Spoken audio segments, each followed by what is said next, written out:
as he steps up into the end zone in a crowd. No good. Picked off by Woods, and it's over. Buffaloes win it. This is 365 Sports, powered by Sikkim365.com. Etienne picks his way, follows his block, and Burr's still going. Etienne in a foot race, and he'll win it. Touchdown, Gators. 365 Sports is presented by IdealMRI.com. High-quality MRIs for $497 or less. IdealMRI.com. Your health is important, so is your budget. Quick toss to Xavier Worthy. Worthy is still up. The Baylor, the sideline. He's tough. He's fast. He's Xavier Worthy. House call. 365 Sports is also brought to you by Texas Farm Bureau Insurance, protecting Texans since 1952. Mevis kick on the way. It's good! There's a flag down. Missouri at the moment has walked it off. Have you subscribed to our YouTube channel? Search 365 Sports on YouTube. Brought to you by TFNB, your bank for life. Jefferson under pressure and sacked. Flags everywhere, and BYU is going to win this football game. 365 Sports is turbocharged by Unite Private Networks. Find out more at uniteprivatenetworks.com. Daniels on first down. Gonna take a shot to the end zone, and Neighbors comes up with it. Malik Neighbors, outstanding touchdown catch from Jaden Daniels. Now here's David Smoak, Paul Catalina, and Craig Smoak. All right, here we go on this Thursday afternoon. David Smoak with Paul Catalina, Craig Smoak. This is 365 Sports. Are you trying to touch my knee over here? No, my headset's gotten lower than when I used it just an hour ago. All right, so. we'll take you till 6 o'clock. We're going to hear today from Max Olson, theathletic.com, Taylor McHargue of ESPN, Mickey Spagnola at 5:30, and saw a note where Trayvon Diggs may have gone out in practice, down in practice, but that's an update. We'll have that at 5:30, Paul's Top 5. Craig's off the radar at 4:45, and much to get to. Garrett Ross running the mothership today. Emery, Levi, Jack, a bunch of others that are doing what they do. All right, let's start with this. This is from Brett McMurphy, the top winning streaks currently in college football. It's obviously hard to have anyone more than 13, otherwise you would be the defending. Well, not quite. You could have lost a game or two early, not gotten into the playoff, or won a bowl game and won your first 3 games. Georgia, there they are at 20. Fresno State, how about that, at 12. Washington, Florida State. Paul, you even brought up that number. There's Air Force. One of those is, of course, the thumping of Baylor in the bowl game. Penn State, Brigham Young, BYU with a great win last week in Missouri, and then on down, Oregon State, down to the 5-game winning streaks of Duke, Maryland, and Notre Dame. Yeah, there's, obviously Georgia's is massive, and will probably get, their 8 or 9 more games. Like, I don't see that getting shorter than 30 maybe, but, there could be somebody that jumps up and upsets them on their schedule this year. Fresno State's been really impressive. They are, they lost a good and up-and-coming coach in Kalen DeBoer, and it doesn't seem like it's affected them at all. And then he technically Fresno State's winning streak could be like 22. Their coaches that was doing it before went up to Washington, and they're rolling right now. And they're rolling too. Craig? Yeah, I mean, it's cool to see. Georgia's obviously been on a great run and still, forever away from, challenging the 47th straight that Oklahoma set the record for way back in the 50s. But that has remained untouched despite all the other records that have fallen. They're nearly halfway there. Another 7 games, so at that point they'd be like 10-0, which is entirely possible for Georgia, and then they'd be halfway to the goal. So that just goes to show you how crazy that streak was that Oklahoma put up back in the day. But yeah, I mean, that's not surprising that they're at the top of the list because of how successful they've been. You're right. Fresno State's been very good. I mean, Mikey Keene, leading the way there at quarterback for them, the former UCF QB, and they're having some good success. Washington, obviously, on a really good run right now. Cool to see them at the top. Florida State. I don't want to go through each of them, but yeah, BYU. I mean, we'll see. I think BYU's got a chance for that to get snapped this weekend against Kansas. And I don't think that in Big 12 play, that's going to be one that lasts too long.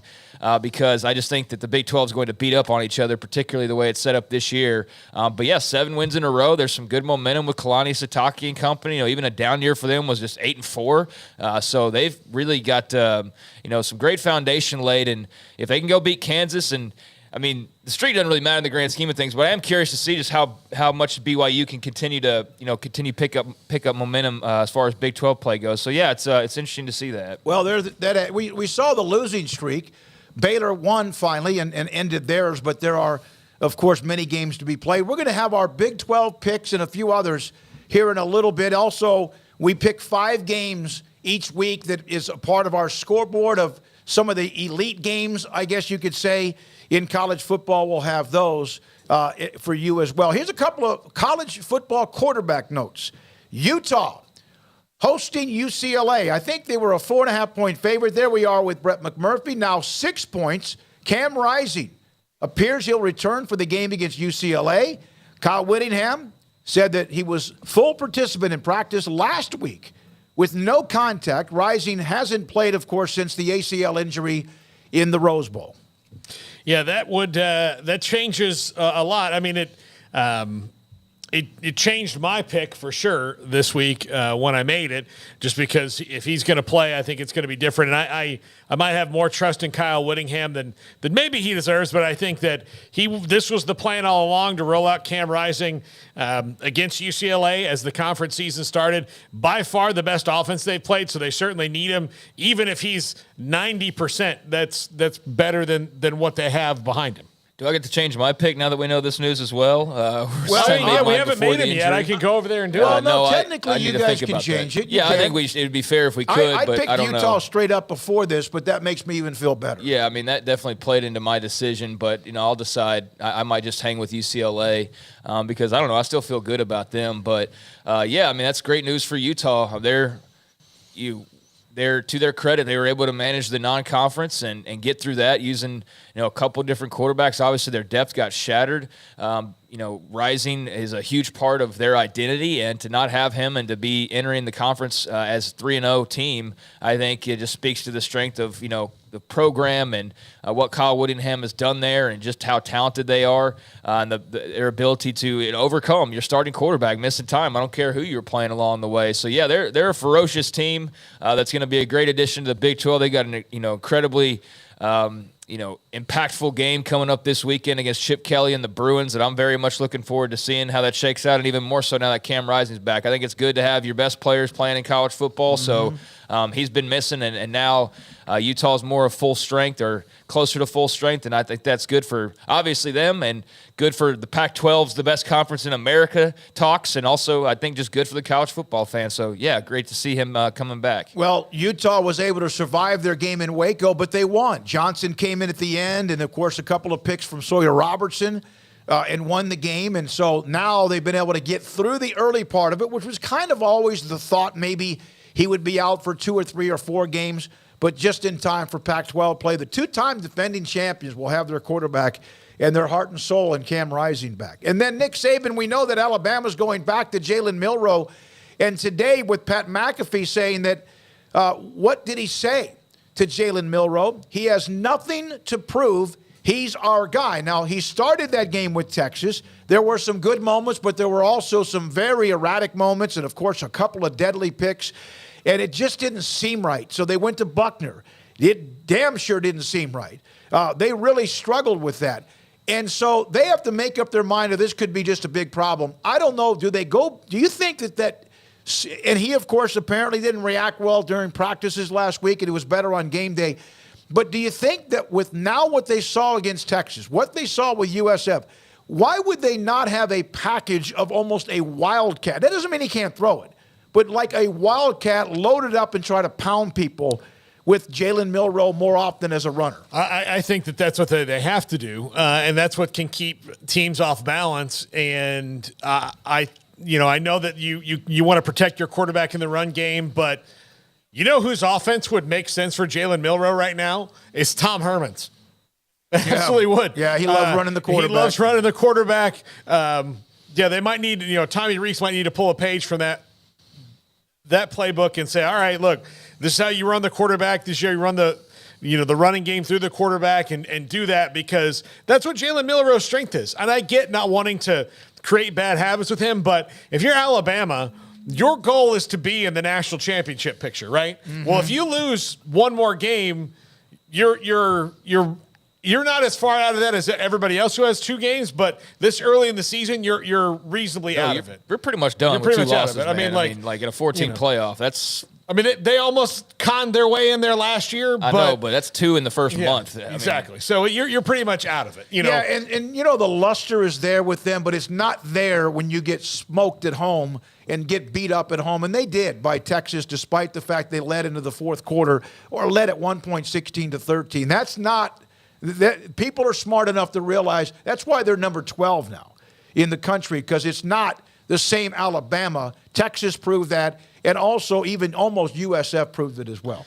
I mean, yeah, USF nearly knocked them off, nearly handed them that second loss before anybody expected it. I think Saban's obviously playing some games, not like evil sense, but he's moving the chess pieces around the board and kind of dictating him the way that, I think is going to lead to ultimately what he wants in the end. And I think if you listen to the McAfee interview, which I didn't listen in its entirety, but I saw a little bit from it, he talked about Michael Jordan getting benched when he was a high school player and how that motivated and drove him. And, some people could lash out and turn that into, all sorts of different reactions, but Michael Jordan used it as fuel and motivator.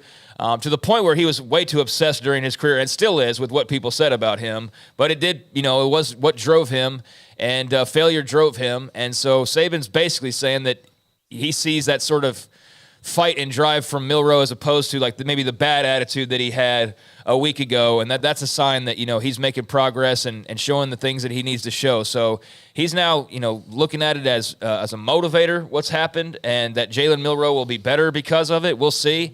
Again, watching that Texas game, beautiful deep ball, that was great, but that was just a confounding game plan, and a lot of that had to do with what Texas did. But it was such a weird feast or famine type of an offense that I'm very curious of what they do differently, Tommy Rees and company, to make it make sense and make it look like it's a Jalen Milroe offense and not like just randomly pressing buttons on the controller or just hitting the deep ball button over and over again, because that's what it was like against Texas at times. So, yeah, a very interesting sequence of events here with the QB issue that you knew could be an issue going in, and it's Milroe's team now, so let's see what he can do with it. And I'm not suggesting that Milroe is just a runner because he's got the big body or whatever, but we've seen what he's done, and it's a little bit iffy.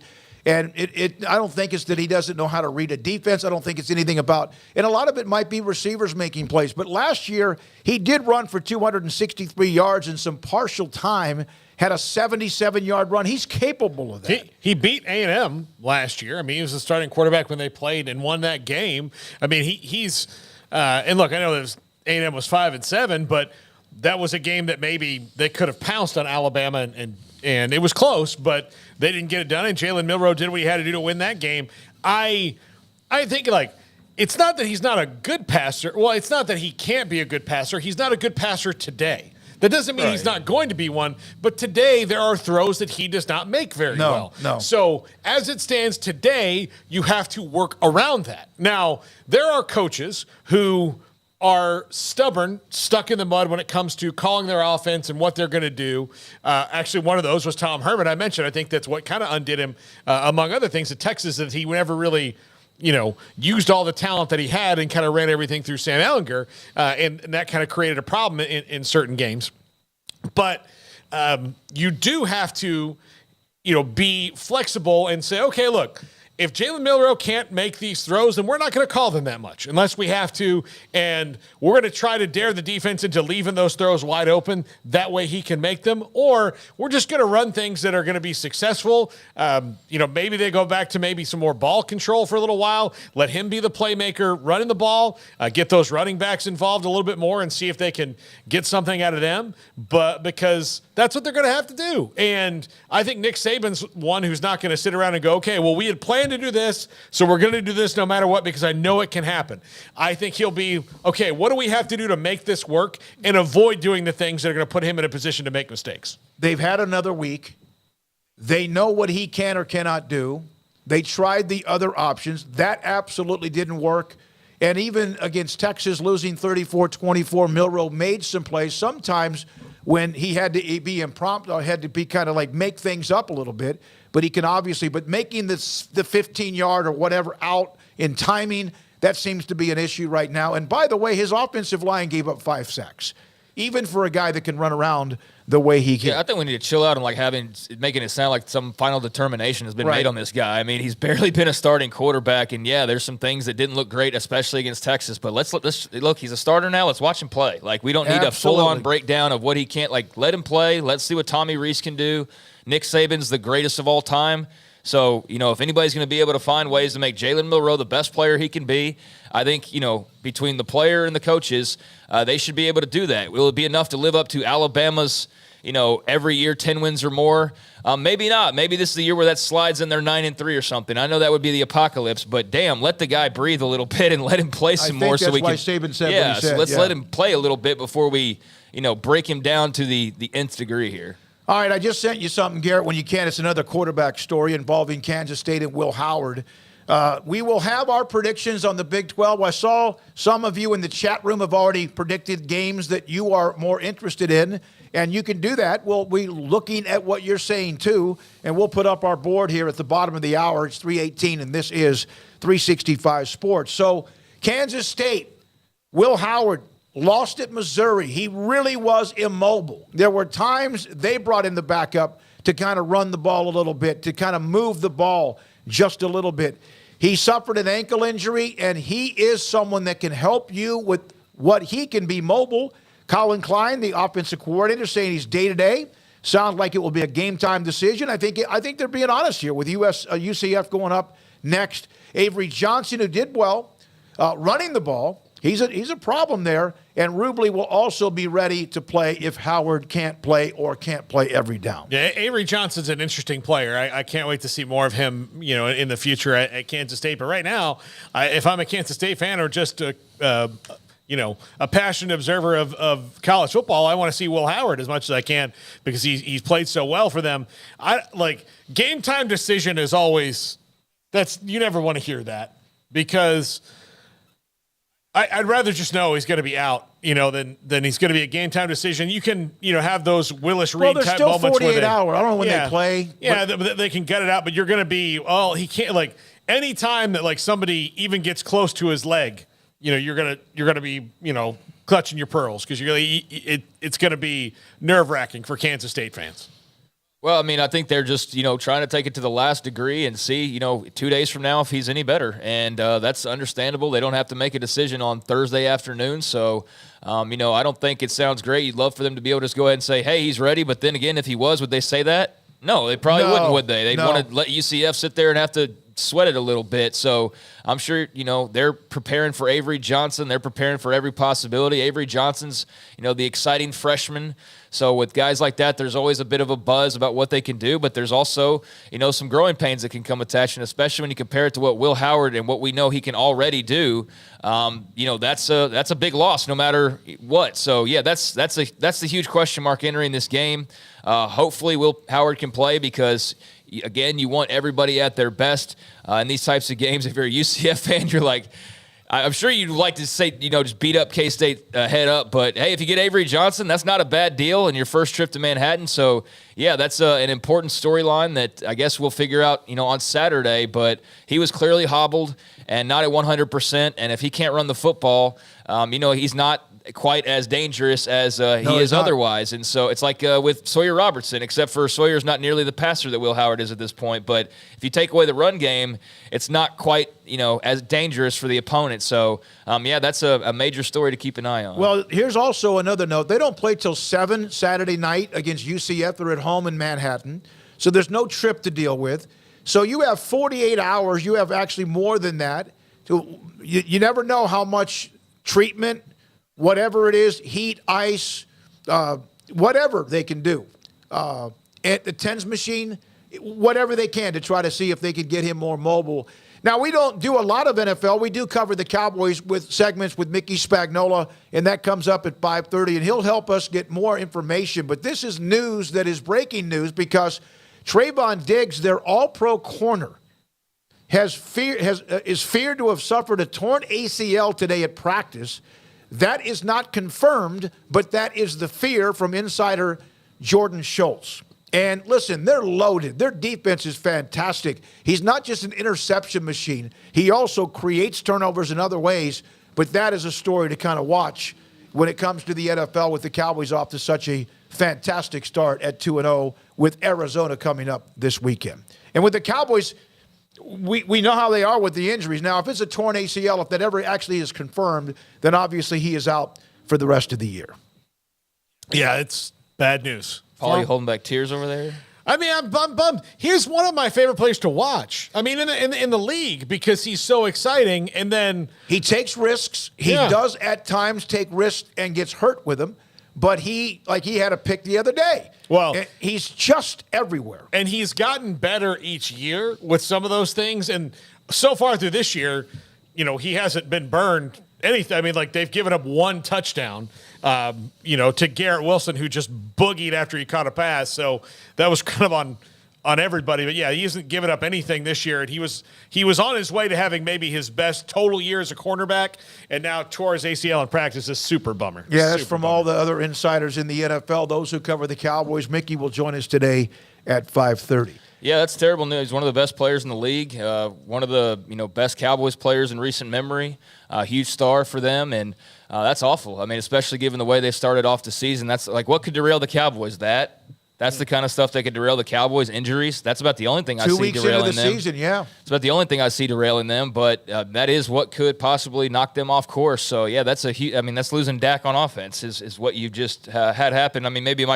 Micah Parsons would be more of the Dak, but either way, that's your Dak in the secondary. I mean, that's your dude back there. So, yeah, that's brutal news if, in fact, that's what ends up being the final outcome. Tom Pelissero now saying that an MRI has confirmed the per source that it is a torn ACL. They are Stephon Gilmore's already. If you didn't have him, and also what this does is it shifts around your depth, your nickel, whoever. But that's news on Trayvon Diggs. Wanted to pass that along. I saw one of you, UT Parking, was devastated by it when he put it up in the chat room. Oh, yeah, you're a Cowboys fan. It's brutal. Yeah. Oh, yeah. If I had a top 5 players Cowboys wouldn't want to lose, Trayvon Diggs above 5. Number 1, though, would Micah Parsons. Yeah. Number 2 would be Dak. Yeah. All right. Who is he? CD and him and I would think so. Yeah. And Zach Martin. Yeah. All right, so Oregon and Colorado are going to play, of course, on Saturday. It's an 11 o'clock tip, 10 o'clock Mountain Time. No, it's a 11 o'clock tick here, Central Time, which would be, is that right, 9 a.m. in Eugene? This is obviously an interesting game. Oregon last night, in only the way they can, unveiled what they have here. Oregon going with a heat-activated, color-changing Nike Vapor Edge KF Dunks shoes. They always have gorgeous uniforms, of course, with Phil Knight and Nike, and that's what they're going to wear in the game Saturday against Colorado. Yeah, some of them are not gorgeous. Some of them are. I'll call them. I love that. I love that green. I'll call them innovative. Okay. Are they electric? Yeah. Look. They are sometimes Oregon's uniforms are like you walk into an art gallery, and while some people will say this is art, other people are like I don't get it. But they do. They're innovative, and that's gonna be. Look, you got to roll it out. It's gonna be the biggest show in the morning when you take off. I hope I hope you find some nice breakfast beers to pair with that if you're in Eugene, Oregon. Oh, they'll figure that out. Yeah. I mean, they've been the leaders in the clubhouse as far as the uniform ideas and tweaks and things like that for going on, a decade plus now at this point. So, yeah, wow, Oregon breaks out in a new uniform. But the color changing part of that, is that like chameleon paint where it changes in the light? I think that's, potentially a cool deal. See how that actually looks in real time. But, they're kind of running out of things to do. So, yeah, might as well have color changing shoes and things like that. But I'm like Paul, I don't love every combination that they have. Like the all greens, I just don't really like their shade of green with those combos. And the way it pairs with the yellow, it just looks off to me. But most of their stuff I do like, and I'm sure that'll be cool, like a lot of their other ideas. But interested to see how that actually looks out on the field in the sun and moving around against the Buffaloes. But yeah, that's game's going to be crazy fun to see. See an opponent like that matched up with Colorado for the conference. Bragging rights and giving Oregon's leaving, Colorado's leaving, but they're right there, making some of the most noise for the league. And so, yeah, that's a big game. It's a big game for the conference. It's a big game for, just the teams involved. And, I'm looking forward to what we're talking about on the other side of that, because we're either talking about Deion's first loss and then whatever that means, or we're talking about, the alternative, which is – you don't like the hype train, then boy, oh boy, you better get the heck out of the way, because if they beat Oregon, then that thing is going to be unstoppable through the first month of the season. I mean, if they did 11 million or whatever the number was, 9-something million for a game that ended at 2 o'clock in the morning Central Time, if they stay undefeated and host USC, and they will, and Caleb Williams, man, who knows? We're not talking NFL numbers, but it's already been unbelievable what they've done with the ratings at every network now. The Big 12 is going to get a big piece of that starting next year, and don't think they don't, love it. And Brett Yormark did an interview with Brandon Marcello, so. Okay, good. Yeah.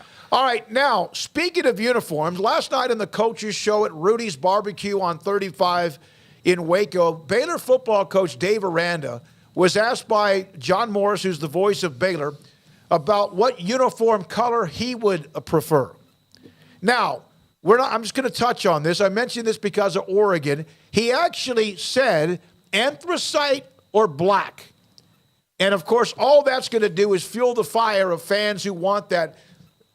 Mac Rhodes has said this before. Remember, nobody wanted Baylor for the uniform. No one wanted him. No one wanted to touch him. And Nike said, no, we're gonna do this. And they have had new uniforms. And it's a process. And it's like, well, why can't we have Dave Aranda? That is still something, and Mac Rhodes brought this up, that there is an alternate uniform that they're going to unveil, but I don't think it's going to happen in the next week or month or whatever. But it was interesting that Dave Aranda, kind of calm, and you don't see him as jumping out there, wants, or at least would like, an anthracite or a black. That remains to be seen. There we go. Yeah, well, good. I hope they get it. That seems to be what the fans want, and it's what the coach wants. A segment of fans. A segment of fans. Yeah, absolutely. Yeah. And I immediately I saw this note. The response was like, well, why the hell doesn't Baylor do that? You have to let Nike be a part of this too. They're the ones that release it. There's certain levels of Nike.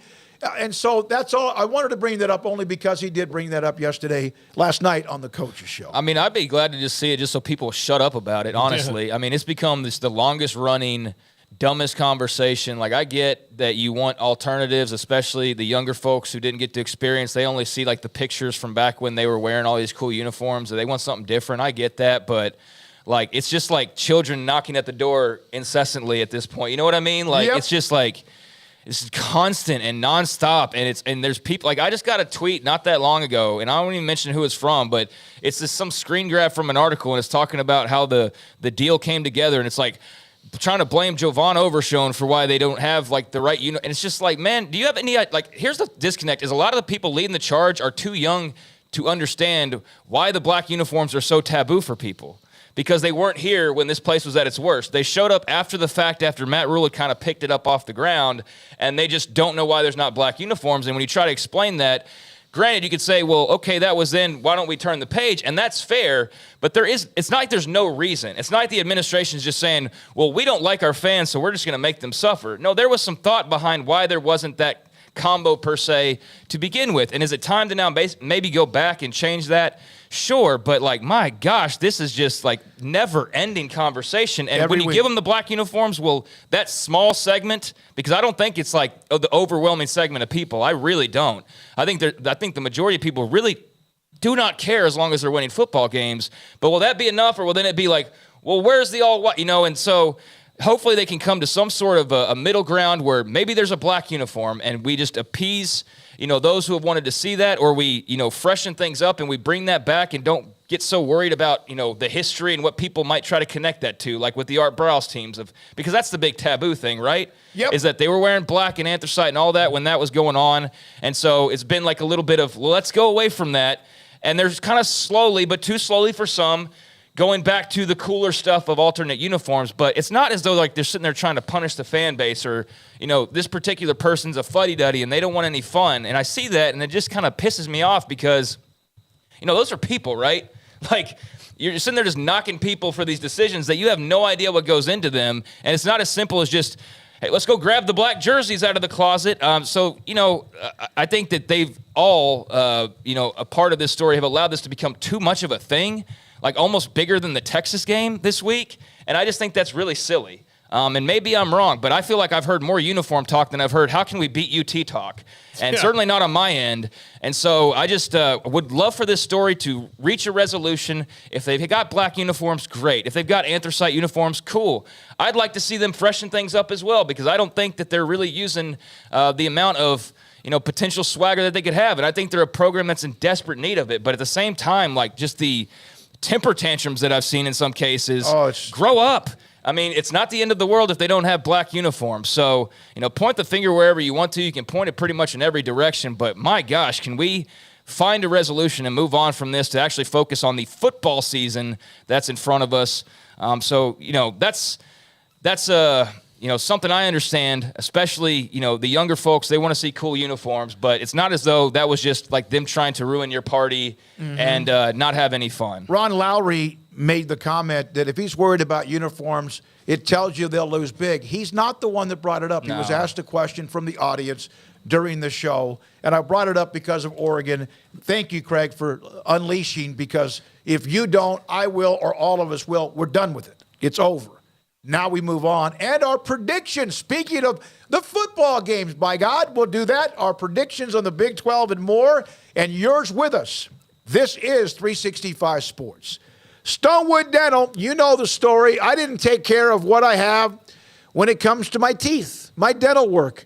For years and years and years. And then last week, as I was locking the door to go work out, I put a bottle of water in my mouth and my front bridge popped. I was like, what the hell am I going to do now? Well, I got it fixed because Dr. Steve Childress, I texted him. It was like 5:15 in the morning, 5 o'clock in the morning. He texted me back 30, 40 minutes later and said, meet me at the dentist office when we open at 7:15. They got me in. They were crowded. They are always crowded there. And he fixed it. That doesn't mean I still don't have work to do, and I do. But he is just truly amazing. And I apologize to him. He goes, it's okay. It happens. So if you are someone like me, like an idiot, not you, but me, who did not take care of my dental work enough, if you are in the Central Texas area, I promise you it's worth contacting Stonewood Dental with Dr. Steve Childress and his great staff in Robinson, Texas. Allen Samuels in Waco is celebrating with incredible savings during Jeep Adventure Days. This month, get a 2023 Jeep Grand Cherokee Limited with $5,500 off. Or how about 10% off MSRP on 2023 Jeep Gladiators on all trim levels, Sport, Overland, Rubicon, or Mojave. That's right. Or if that's not enough, get a 2023 Jeep Compass 10% off MSRP. We've got the inventory and we're making big deals. Hurry in. These won't last long. Come see what Allen Samuels can offer you and find the Jeep that fits you. Pioneer Steel and Pipe opened their doors in 1943, and they have never wavered with their focus on great product and customer service, relationships with a handshake, making sure you, the customer, is satisfied. Their new facility is now twice the size, allowing new inventory, higher quantities, and in a much more organized fashion. In addition to the long lengths in tubing, angles, channels, rods, and flat, Pioneer Steel and Pipe now offers several shorter, more convenient lengths of material already cut. Their 2,500 square foot showroom has over 1,000 new new products in stock, new welding supplies, hardware, quickcrete, and do-it-yourself components for any project, whether you are a professional contractor or weekend warrior. The new facility is designed to make your loading experience faster and more efficient with easy drive lanes around the building and much more room to get your trailer loaded. Our location may have changed, but our values haven't, and our relationship with customers goes much farther than just business. Pioneer Steel and Pipe on Loop 340 and Highway 6 and just east of I-35 in Waco. Automatic Chef Canteen is a full-service micro-market vending and office coffee provider with state-of-the-art vending equipment, a wide variety of products, and offering custom-fitted micro-market vending office coffee solutions for your employee break room. You want a full break room solution and a workplace oasis? Well, Automatic Chef Canteen, locally owned and operated for over 50 years in Central Texas, also includes in-house mechanics on call 24/7 for fast, reliable service and maintenance. Automatic Chef Canteen, 6900 Imperial Drive in Waco, or online at automaticchefcanteen.com. Looking to connect with Baylor alums in your area? Baylor alumni can help. Looking to host a watch party in your city? Baylor alumni can get you started. Want to step out in your community and serve with other alums? Baylor alumni is your connection with the university and each other. Let's get started. Learn how at baylor.edu/alumni.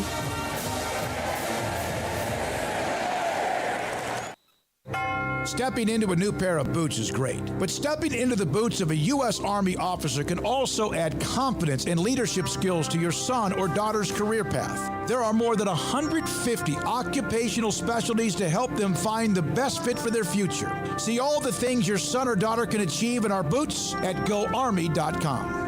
U.S. Army Waco Recruiting Company, 254-598-8131 or 254-776-1543. This is 365 Sports. The 3 o'clock hour is sponsored by Waco Custom Marketplace. Meats, sweets, Texas treats, and a cut above the rest. 425 Lake Air Drive, Waco. All right, 337, 365 Sports. We do appreciate you. Love the chat room the way it goes. Fire away. I did warn everybody, be nice today. I know that's hard, but try to be nice. And also the text line is 254-339-1122. We're going to go game by game, and we can't read all the chat, but you give us your pick while we give you our picks, all right? Now, Garrett, you're a part of this too, correct? All right. And the first game that we picked, Utah hosting UCLA. Craig, did you want to change your pick? Man, I'm waffling over here. I'm going to give you time. I think it's fair, Paul, don't you think? Yeah. You can just walk over there. I'll walk over there and change it. It's like it's a fun game. Even though this is not live, we're going to have to take a different picture, but I can do that and send that to Garrett. But gosh, I am torn. Yeah, I think I got to go with Utah with Cam Rising coming back. All right, I have to. There we go. Watch this. Yeah. Is this going to change on the air? not really, because we don't have the Okay, Garrett will go back to the screen. Yeah, I mean, the Cam Rising news is different. They're talking about 1.5 points. I love what Dante Moore's doing early on for the Bruins, and Chip Kelly's obviously a mastermind. I think this will be a really fun game, and that's why I'm torn, is because I'm a believer in UCLA, like being able to be kind of chaotic and cause some frustrations. But I mean, it's in Salt Lake. It's Cam Rising coming back. I have to change that pick, knowing that he's coming back. Well, I think this is fair, Garrett. Do you not think it's fair? If not, I'll change it back if there's a protest. Garrett, you want to change your pick? I do not. I'm sticking with mine because my reasoning is I love that Cam Rising is back, but I know they have a lot of other injuries, especially on the defense, and I think Dante Moore in that offense can expose them a little bit. All right, you're a hater. That's okay. No, I think he might be right. No. I'm already. You want to change it again? No, I don't want to do that. I don't want to keep waffling. Paul, that is amazing. You could just go over there like Vanna White and flip it around. We need to get a camera over here so I can maybe next week we'll see if I can just do this in real time. I think we ought to leave it blank. And as we pick, you pop it. Oh, yeah, I do that on my show anyway. So, we'll do that, all of us except for Garrett picking the Utah Utes. All right? So there we are with that. Now, UCLA upends Utah from UT Parking. Rich Boone, UCLA. Paxton, UCLA. Yeah. Scotty and S. Michael, Utah. I think it is it's Split. Here's a lot of Utah. There's a lot of UCLA. I know I'm gonna feel so stupid, but I'm not gonna change back and do all that. Yeah. But yeah, the Cam Rising news does change it for me. But prior to that, I was all in on Dante Moore and UCLA, and you know what? I would not be shocked at all if they go ahead and still win this game. But what a huge game that would be to roll into Utah and get a W. So yeah, this is gonna be a fun one, and some separation starting to occur in the Pac-12 this week in that race that should be fantastic because of all the talented teams they have. Little concerned here, sir. Blah blah blah. Vanna White had a beautiful blue dress on a few days ago. We can find one for Paul. That's fine. You know what? Listen, I don't know if it would be beautiful. It'd be more of a moo-moo based on my build, but yeah. Shade, you more of a cerulean guy or a navy blue type? What's a moo-moo? Oh, I know what it is. Okay. All right. Well, there you go. All right, so we all have our picks. Garrett's going straight up. There's a chance Garrett takes a pop from us. Yeah. Speaking of that, I am terrified that I mentioned that. What the hell's Emery leading this thing, by the way? Oh, Emery's. But I think he's like in the desert. He's getting deep into the numbers and the odds. Is he a degenerate gambler? I don't think so. Okay. I just think he's pretty good. Looking into it and making wise decisions. All right, now here is, you don't pick against a couple of schools most of the time. Alabama's one. Ohio State is probably one. But there's a lot of rumble. We don't know. Who is Alabama? Ohio, at least you kind of know who Ole Miss is. I don't know what's going on with Judkins, the running back. Is he going to play? Yeah, I don't know. I don't think that's probably a game time decision too. Right. Well, they have a bunch of guys. I'm going to take Ole Miss for this reason. I think Alabama's a bit of a mess offensively, not just at quarterback right now, kind of all over the place. I know it's at home. I know it's Nick Saban. I just think that they don't have enough offense to get – they're just not a classic Alabama team right now.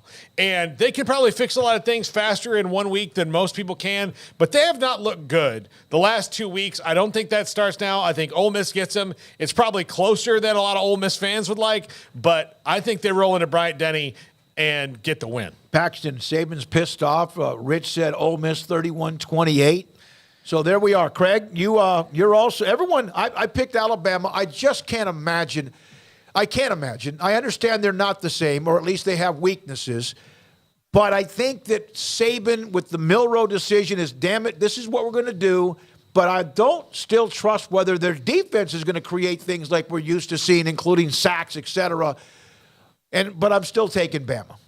Yeah, I mean, I totally get that. And, look, I had a really hard time deciding on all these games. I clearly went a different direction nearly across the board than everybody.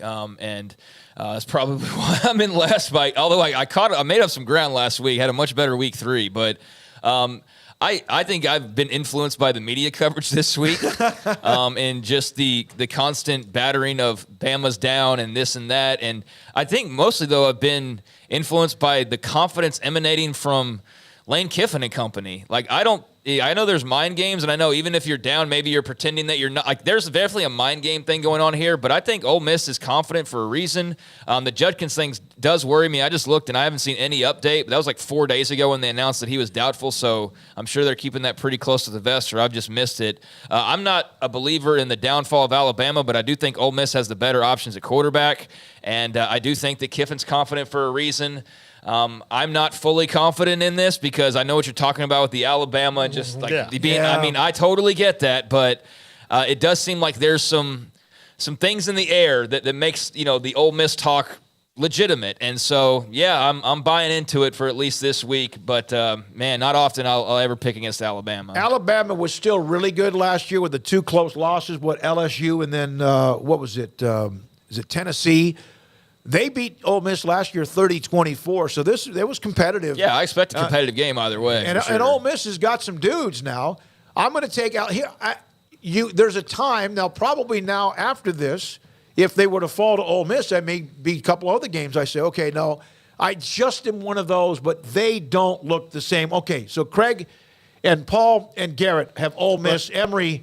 It's pretty good. I'm on Emory's side here with Alabama. This is a season. I said this the other day. I may have been a little hyperbolic when I said it. But if you look at who they're playing, at least at quarterback, you cannot make a definitive argument that they're going to have the better quarterback in the next 7 games. No, you're right. You can make an argument on some of them, but you can't make when they play LSU, they will not have the better quarterback. Right. When they play, I think they play Tennessee this year. I mean, that's one where you're up for debate. So, like those games are up for debate. But there are some where you can be like, well, is their quarterback better than KJ Jefferson? Almost like they're mirror images of each other.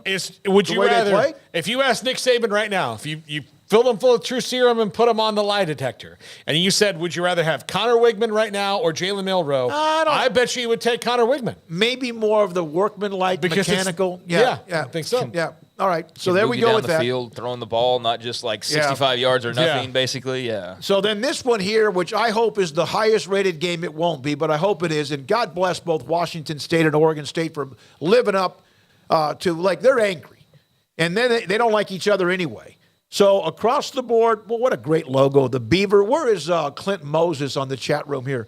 We're all picking Oregon State. However, Craig is as a man crush on Cam Ward, the quarterback at Washington State, and so does most everybody else with Washington State.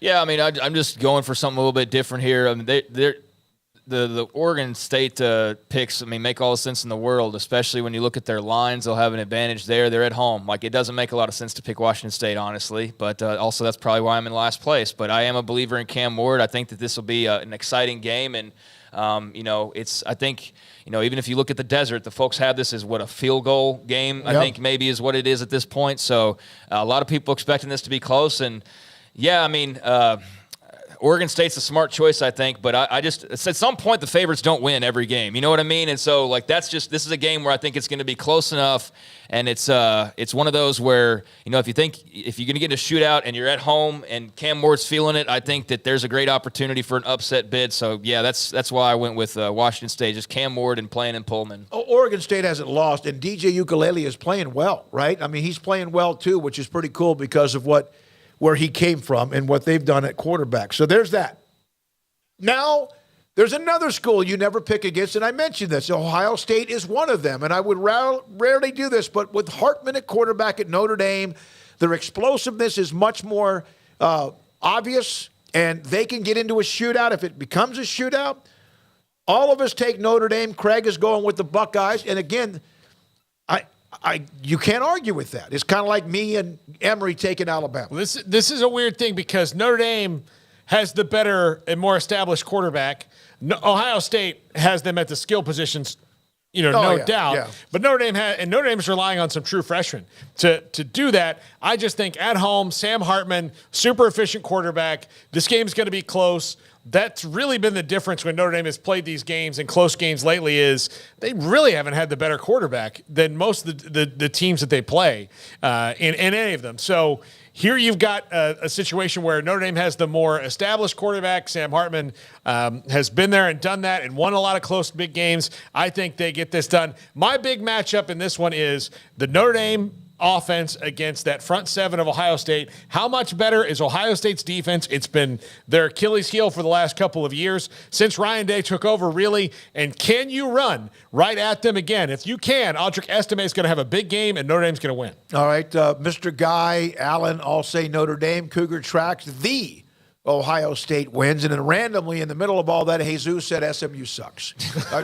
True. Moving on. No, yeah, I'm going to be like 17 games back after this week based on I'm like going against everybody in almost everything. Or I flipped the script. I don't know. Now I'm starting to feel nervous because I'm like the only one out on this island 3 different times. But I'm not going to feel bad about picking Ohio State in the game. No. So, yeah, I feel like they can be disruptive. Marvin Harrison Jr. And the rest of that receiving core, but particularly him, they're big play guys. And in his case, just an absolute freak show of a player. And so, yeah, give me the lesser known at quarterback, but at least a growing confidence there in the fact that who the quarterback is now as opposed to a couple weeks ago when he opened the season. Give me those studs at wide receiver. Give me that, disruptive front seven, hopefully making Sam Hartman's life a little bit chaotic. And yeah, give me the Buckeyes. But, man, that ought to be another great game. And really way more interesting thanks to the fact that Sam Hartman's playing in this game for Notre Dame. That really just having the the quarterback that knows what they're doing back there, and a high-profile guy really spices this up a bit. And, yeah, not often that Ohio State's been in too many games here in recent years where they're not the favorite at quarterback. I mean, you think about that. How many times have they lined up over the last few years with the guys they've had? Are they not the better team at quarterback? Yeah. I mean, few and far between, but that is the case this weekend. And that's why. And I know the weapons of Ohio State. We get it. I like Western Kentucky, whoever they've played, that's one they haven't been tested. So who knows? Yeah. And look, Kyle McCord is probably going to be a fantastic quarterback. It's year one for him. Isn't it weird that Ohio State and Alabama right now are unsure at quarterback? Not that they may not be unsure with McCord. At least Ohio State is sure who they want to be the quarterback, and he hasn't done anything to where you'd even question why he would be the starter. And so it's a little bit different. It's just he's green. He's new, and Jalen Milroe makes you have to change the whole offense. Is where Kyle McCord. I'm sure Devin Brown's going to be good too. Ryan Day is really good, and Brian Hartline are really good at finding quarterbacks, wide receivers, running backs. They're really good at that. They have not, of late, done great, Ryan Day, at filling out the defensive side of the ball that Urban Meyer was really good at, finding defensive linemen and linebackers and safeties and all that. That's what has lacked the last couple of years, and that's why Michigan has beaten them, because they're bigger and stronger up front and run the ball right at them. All right, so there we are. We have 4 games in. Then we get to Kansas and Brigham and BYU. Thank you. That's 50 cents. 50 cents, right? BYU, I have to put $1 in somebody's pocket every time I say the name, because I guess that's old school, but BYU. And I flipped on this one a few times. I just, with Daniels and with what they're doing with Lance Leipold, the game's in Lawrence, Brigham Young, that's $1. BYU coming off that intense game against Missouri. Does it give them momentum, or is there a little bit out of the tank? I think it's going to be a great football game. BYU played Arkansas. They didn't play Missouri. Arkansas. Yeah. BYU, I'm taking KU. Yeah, I'm Paul's wife told him to. Meanwhile, I'm taking KU. Yeah. In football? No, she doesn't care. In football, I wish she did. I wish she could take some of that basketball passion and 5% of it could go to football. But no, she's still root for him. It's just not as important, and that's the case for most Kansas students and alums. But I'm going Jalen Daniels in this one. I think that at home going to be a little bit too much. But look, BYU showed a lot of guts on the road last week. I just think it's really hard to do that twice in a row. 9.5 point right now lead as far as the spread. It's kind of surprised me with KU, but that's how much respect they've gained with their quarterback, with what Leipold's done and what they've done the last year and a half. Yeah, I mean, we're beyond the lowly Kansas storyline at this point. I mean, they got out of that last year, and now they're on a different course than being the worst team in all of Division I college football, as they were for a year's run there not too long ago. But, Jalen Daniels was part of the reason here. Also, I think that BYU had a very, nice win in Fayetteville, but I don't think that it was some flawless victory that, all of a sudden the offense is fixed or, that Slovis is necessarily going to go just lead you to a game. LJ Martin's an incredibly fun young running back for them. I'm sure we'll see a lot of him. He's from El Paso, so a Texas connection there. Slovis is coming along, but I'm just not as much of a believer in their offense as I am in KU's. I do think defensively BYU has gotten better, and need to see more of Kansas in that regard. But yeah, I just I trust that Leipold and company with the great quarterback are going to be geared up for this one. I think it'll be a fantastic game. It's going to be I know there's a thought that the Big 12 could kind of all just be even, like everybody's sort of in the same vicinity, but I do think these games like this, at least early on, where there's going to be some separation created when you have two teams that are pretty much in the same kind of spot, it's going to be fun to see how that separation goes. This would obviously be a massive win for BYU, who's got some little momentum building here. But yeah, I'm going with the quarterback. Even though Lance Leipold, pissed off the entire BYU fan base by mentioning that they're older and more mature and all of that. He said their average age is 22. I think it's actually 21.7. In math terms, Semantics. You round it up. It's not 22. It's 21.7, sir. But still. Yeah, I mean, I do think that sometimes is a little bit of a lazy narrative when we hear about that because it's not as much as we think. But yeah, okay. Let's not make it a whole thing because it's already been a thing on Twitter all week. But I also think if you're just asking, Lance Leipold's not checking out the Twitter conversation. He's asking, what stands out about BYU? Well, typically, and that's where I think he was coming from. It wasn't, I know it's a lazy narrative for that fan base every time they hear it. I don't think it was like that was the intention, though. I think that's just what coaches see. They go, what are their strengths? Well, they're older and stronger, and I think that's where he was coming from. But regardless of that, I'm taking the Jayhawks, and I think this will be a close game. If we didn't use Oregon, Colorado for one reason, somebody just asked, because I think everybody across the board, even with Colorado's hype and not hype, what they've done evidence, I think we would try not to do across the board. Yeah, they're 20-point dogs. So, I wasn't gonna pick. I was gonna pick Oregon. Yeah. So you gonna pick Oregon? Yeah, definitely. We're all gonna pick Oregon. Yeah, Oregon. So yeah, we wanted to have a little bit. Oh God, more. they're gonna bring that up in the pregame. The sure.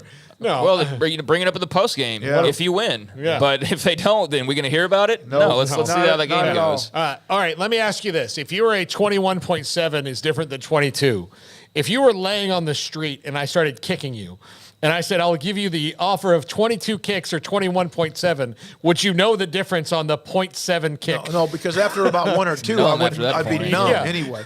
Retired stockbroker. How come Emery is not on the show if he's the one leading this thing? He is in the basement. And that's where he will stay, in the dungeon. He's not allowed out. He's taking like 36 hours this semester. He's in a dark closet, he's wearing sunglasses. I know if you looked at Emery, you wouldn't say this is a guy who studies a lot, but he really is. No, he's a pretty sharp kid. He's sharp. He's not here today, though, so I don't know. He's usually here every day, and he's not here today to do it. But, yeah, that's something. Hopefully, if his schedule slows down, then we can get him involved, because obviously he's off to a nice start here through 3 weeks for sure. So there we are with that. Those are our picks. Garrett, you took the Cougars. I did. No, I took BYU. Yeah, I did the Cougars. Yeah. I thought you were talking about Washington. So right now, Emory's up by 2 games over Paul, a game over another game over Garrett and I, and Craig just a game back. Craig, you did make up ground, because what was it? That first week I was like 1-4. It was every upset I went the other way. Like I had LSU versus Florida State. What was it? What was the crazy? Was it Colorado, Duke? TCU? I think was the Duke game. Got that wrong. I had Clemson, and it was that whole week where all the upsets happened, and I went the opposite way on every one of them. All right, a question. We close out the hour. Max Olson is next. Of all the logos you see on the screen, Garrett, if you won't mind, put it back up. Which is the best logo among all of them on the screen? I am torn between the Jayhawk and you are so beef and the beef so and the obvious. beaver. Yeah, the Beavers got me going, man. I kind of like that. I've always liked the Jayhawks shoes. I feel it's a nice touch. Jayhawk and the Beaver. Give me Alabama script A. Yeah, I think that's nice and It kind of clean reminds me of a Major League Baseball team's cap. It's like the just Braves? Yes, exactly. Exactly, almost like the Braves. Yeah. 3:57 when we come back. Max Olson, he's with us. He's from theathletic.com on all these games coming up this weekend. And this is 365 Sports. The city of Woodway, discoverwoodway.com, and they have that father, son, grandfather cookout that's about to happen. It's still a little bit around the corner, but they are promoting it. Tickets are available. I'll tell you more about it here in just a second.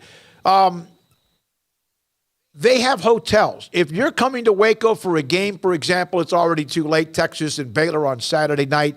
But if you're coming in for another game down the road, Texas Tech, of course, just around the corner, then they have hotels available. You might, and I'm sure if you put hotels Waco, you're going to see what they have in Woodway, and they do have hotels, in fact, 7 of them in Woodway that sometimes is not forgotten, but people don't quite put that together. So what you have right now is the hotel rooms.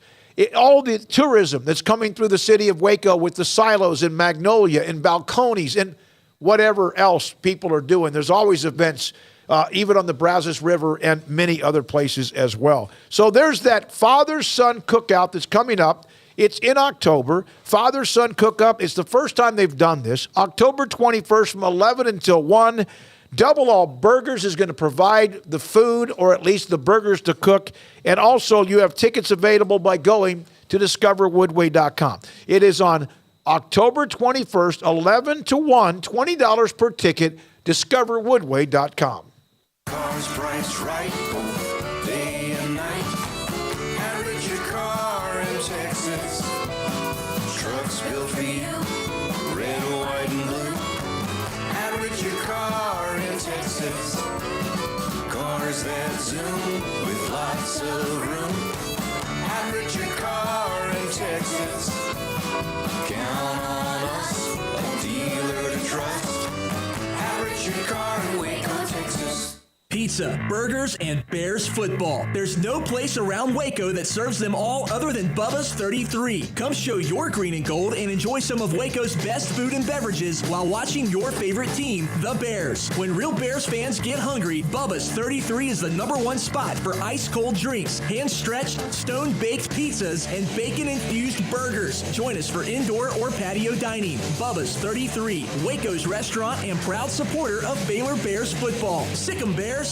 With so many companies and policies out there, it gets so confusing shopping for insurance, and I never know if I'm getting the policy that's right for me. Luckily, I met the team at the Notre Group Insurance Agency. With the Notre Group, you can go to one company and get access to coverage options from many insurance carriers, and you get to speak to a real person about your specific coverage needs. With the Notre Group, I know I'm getting the right coverage at the right price. If you need insurance, talk to the experts at the Notre Group at 1-800-258-8302. At Ideal MRI, we feel blessed to be part of the Waco community. We're a small family business here in Central Texas. At times like this, the cost of healthcare has never been more important. And unfortunately, significant illnesses and injuries still occur. And that's why Ideal MRI is open and here to serve you through this difficult time. So if you need an MRI, ask your doctor about Ideal MRI. You can schedule online in minutes at idealmri.com or call 833-IDEAL-MRI.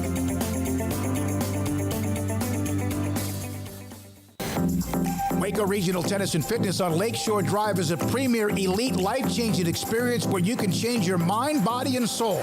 Waco Regional Tennis and Fitness offers over 40 group exercise classes every week, including boot camp, indoor cycling, bars, silver sneakers, and more. If you haven't been to Waco Regional Tennis and Fitness lately, you're missing out on the improvements. New flooring in the weight room floor and locker rooms, new paint and mirrors added to the weight room and group exercise room, and many new machines have been added and arriving constantly on the weight room floor. New free weights, weight machines, TRX, rowing machines, stationary bikes, new treadmills, new ellipticals on the spacious weight room floor. Personal training with Christy London, Randall Corley, Alex Box, and welcome to Nathan Roach, where you will be encouraged and motivated to grow. A kids club included with your membership, plus sauna, whirlpool, and tanning bed. 16 tennis courts plus a beautiful stadium court, and longtime youth tennis pro Britt Coleman and assistant junior Kenna. Adult tennis lessons and clinics with Blake, and the commitment to pickleball with 8 courts and instructor Jody Thurman. Visit the website at wacotennis.com or visit us at Waco Regional Tennis and Fitness next to Hawaiian Falls on Lakeshore Drive in Waco.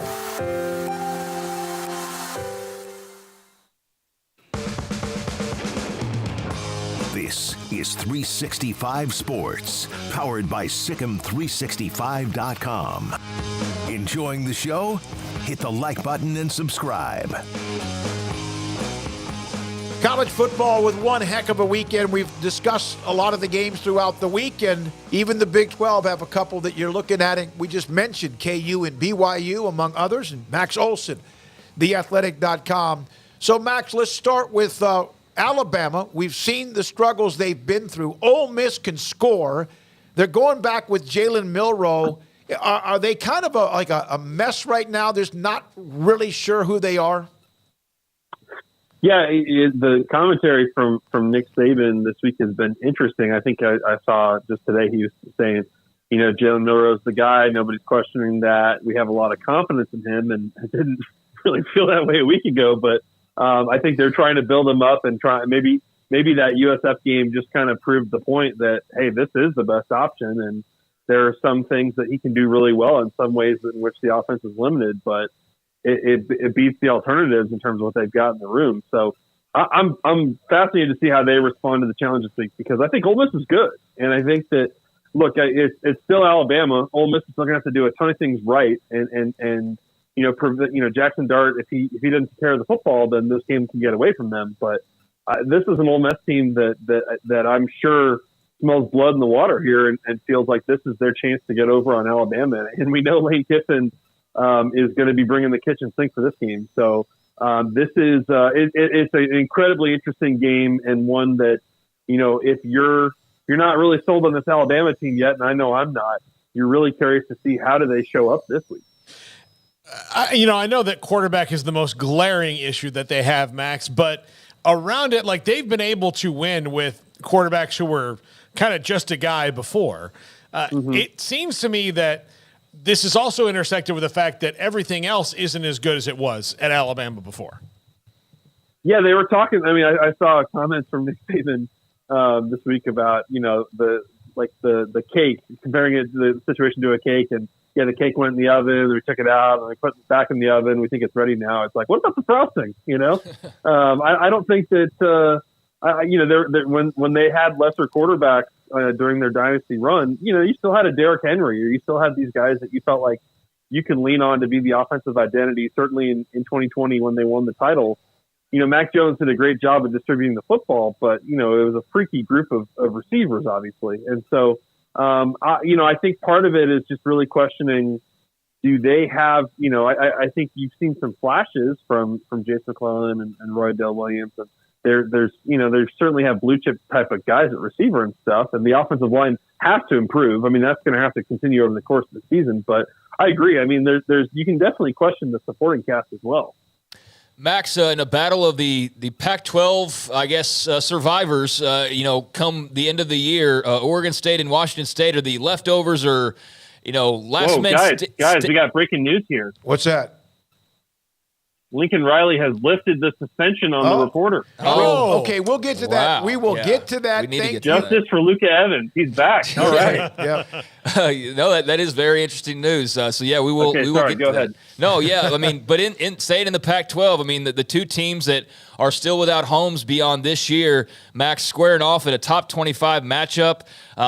Man, Oregon State, Washington State, what are your thoughts on this game? And, just in the grand scheme of things, you were somebody who was involved heavily in reporting about realignment and all the twists and turns.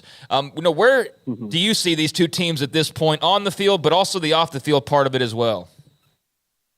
Yeah, I mean, certainly these two teams have been brought together by the circumstances here, and they definitely don't hate each other, but they definitely are hating the world at the moment. And I think it's it's a really interesting matchup, and the timing of it, especially when this is still unresolved, it's going to be. I'm curious to see kind of the message coming out of that game. But I tell you what, guys, Oregon State's good. I mean, they are, and I think they were great last year. They brought a lot back. I like what I've seen from DJ so far in non-conference play. Like I think they are going to be a problem in this Pac-12 race, and I think we've seen Cameron Ward for Washington State take his game to another level so far this season. So, I do think these teams belong in the race. They deserve respect, and they've been through a lot. Obviously, there's not any certainty about what 2024 looks like, but I love that they're playing each other and that they get a chance to compete and then try to send a message about, the fact that they belong in a Power 5 league. Max, if the game with Colorado State that ended well past midnight, in fact, in the 2:00 hour where I live in the Central Time and where you are too, but if that drew the numbers it drew, what happens if Colorado happens to go to Eugene and shock them, and it would be, and then come home to host the Heisman Trophy winner and Caleb Williams and USC?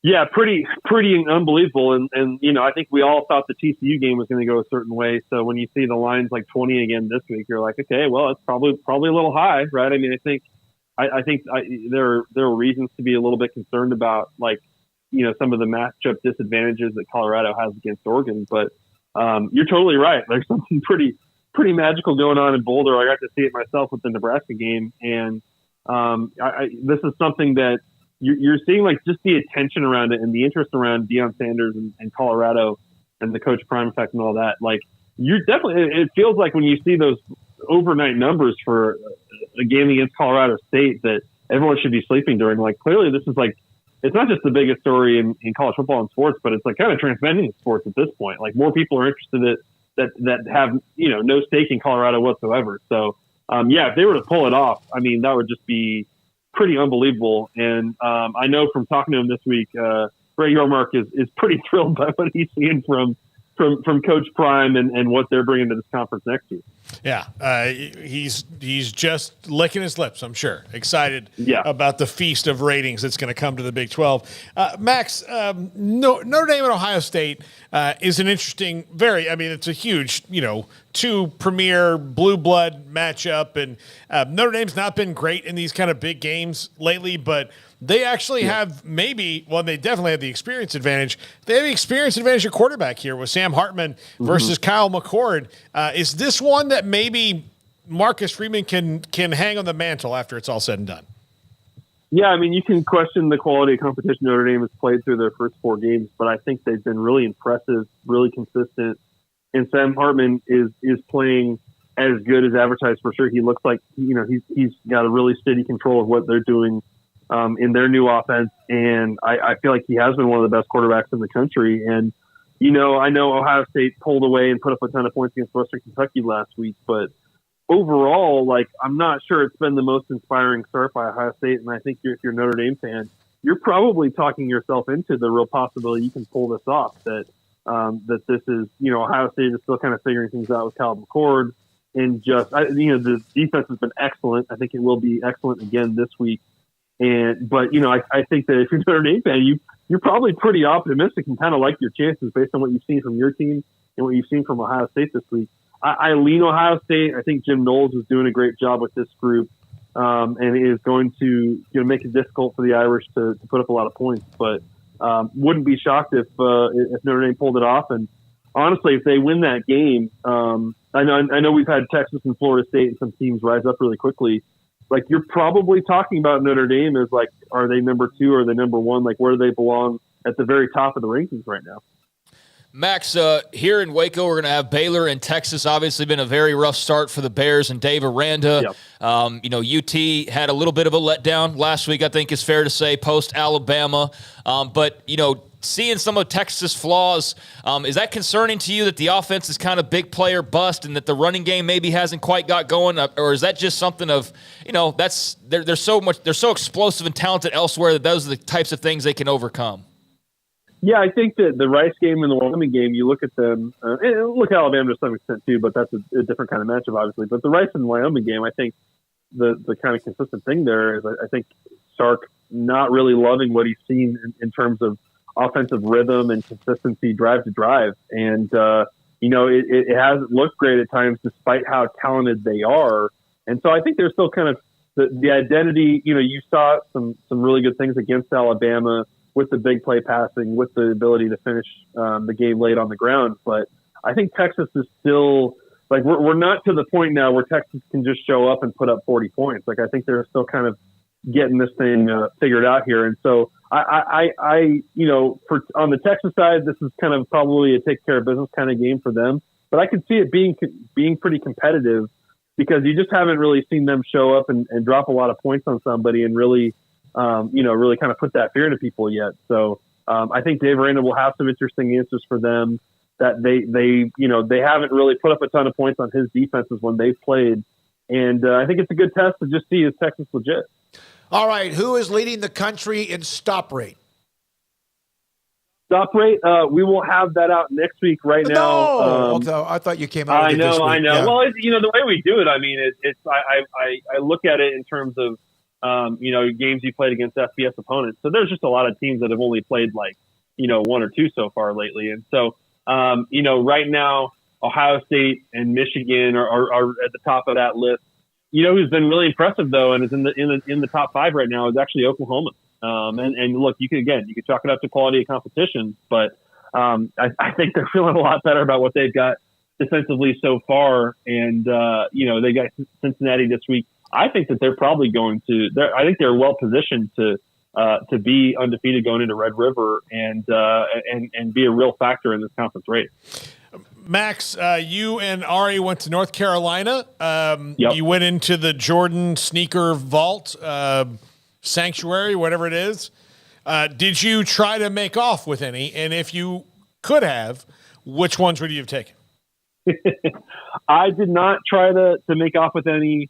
Ari definitely thought about it. There's a couple that he really coveted. For me, it's I didn't grow up like a Carolina fan or anything like that, but that Carolina blue on a Jordan, like that's pretty damn hard to beat, honestly. And I think the threes, like you could talk me. I mean, I would take any of them as a gift, honestly. But I think that just seeing that wall was it blew me away. Ari was ready to sign a letter of intent as soon as he saw it.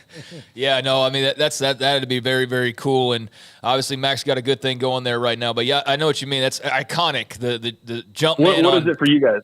Jump man on Carolina blue. If you're grabbing a shoe, what box are you trying to take home? You know the one that I think, and again, this is probably a little old school. This the pure white with the Nike swoosh on the side, the black Nike swoosh on the side is all I want. That's what I want. Mm-hmm. Yeah, that's boring. Yeah, but that was.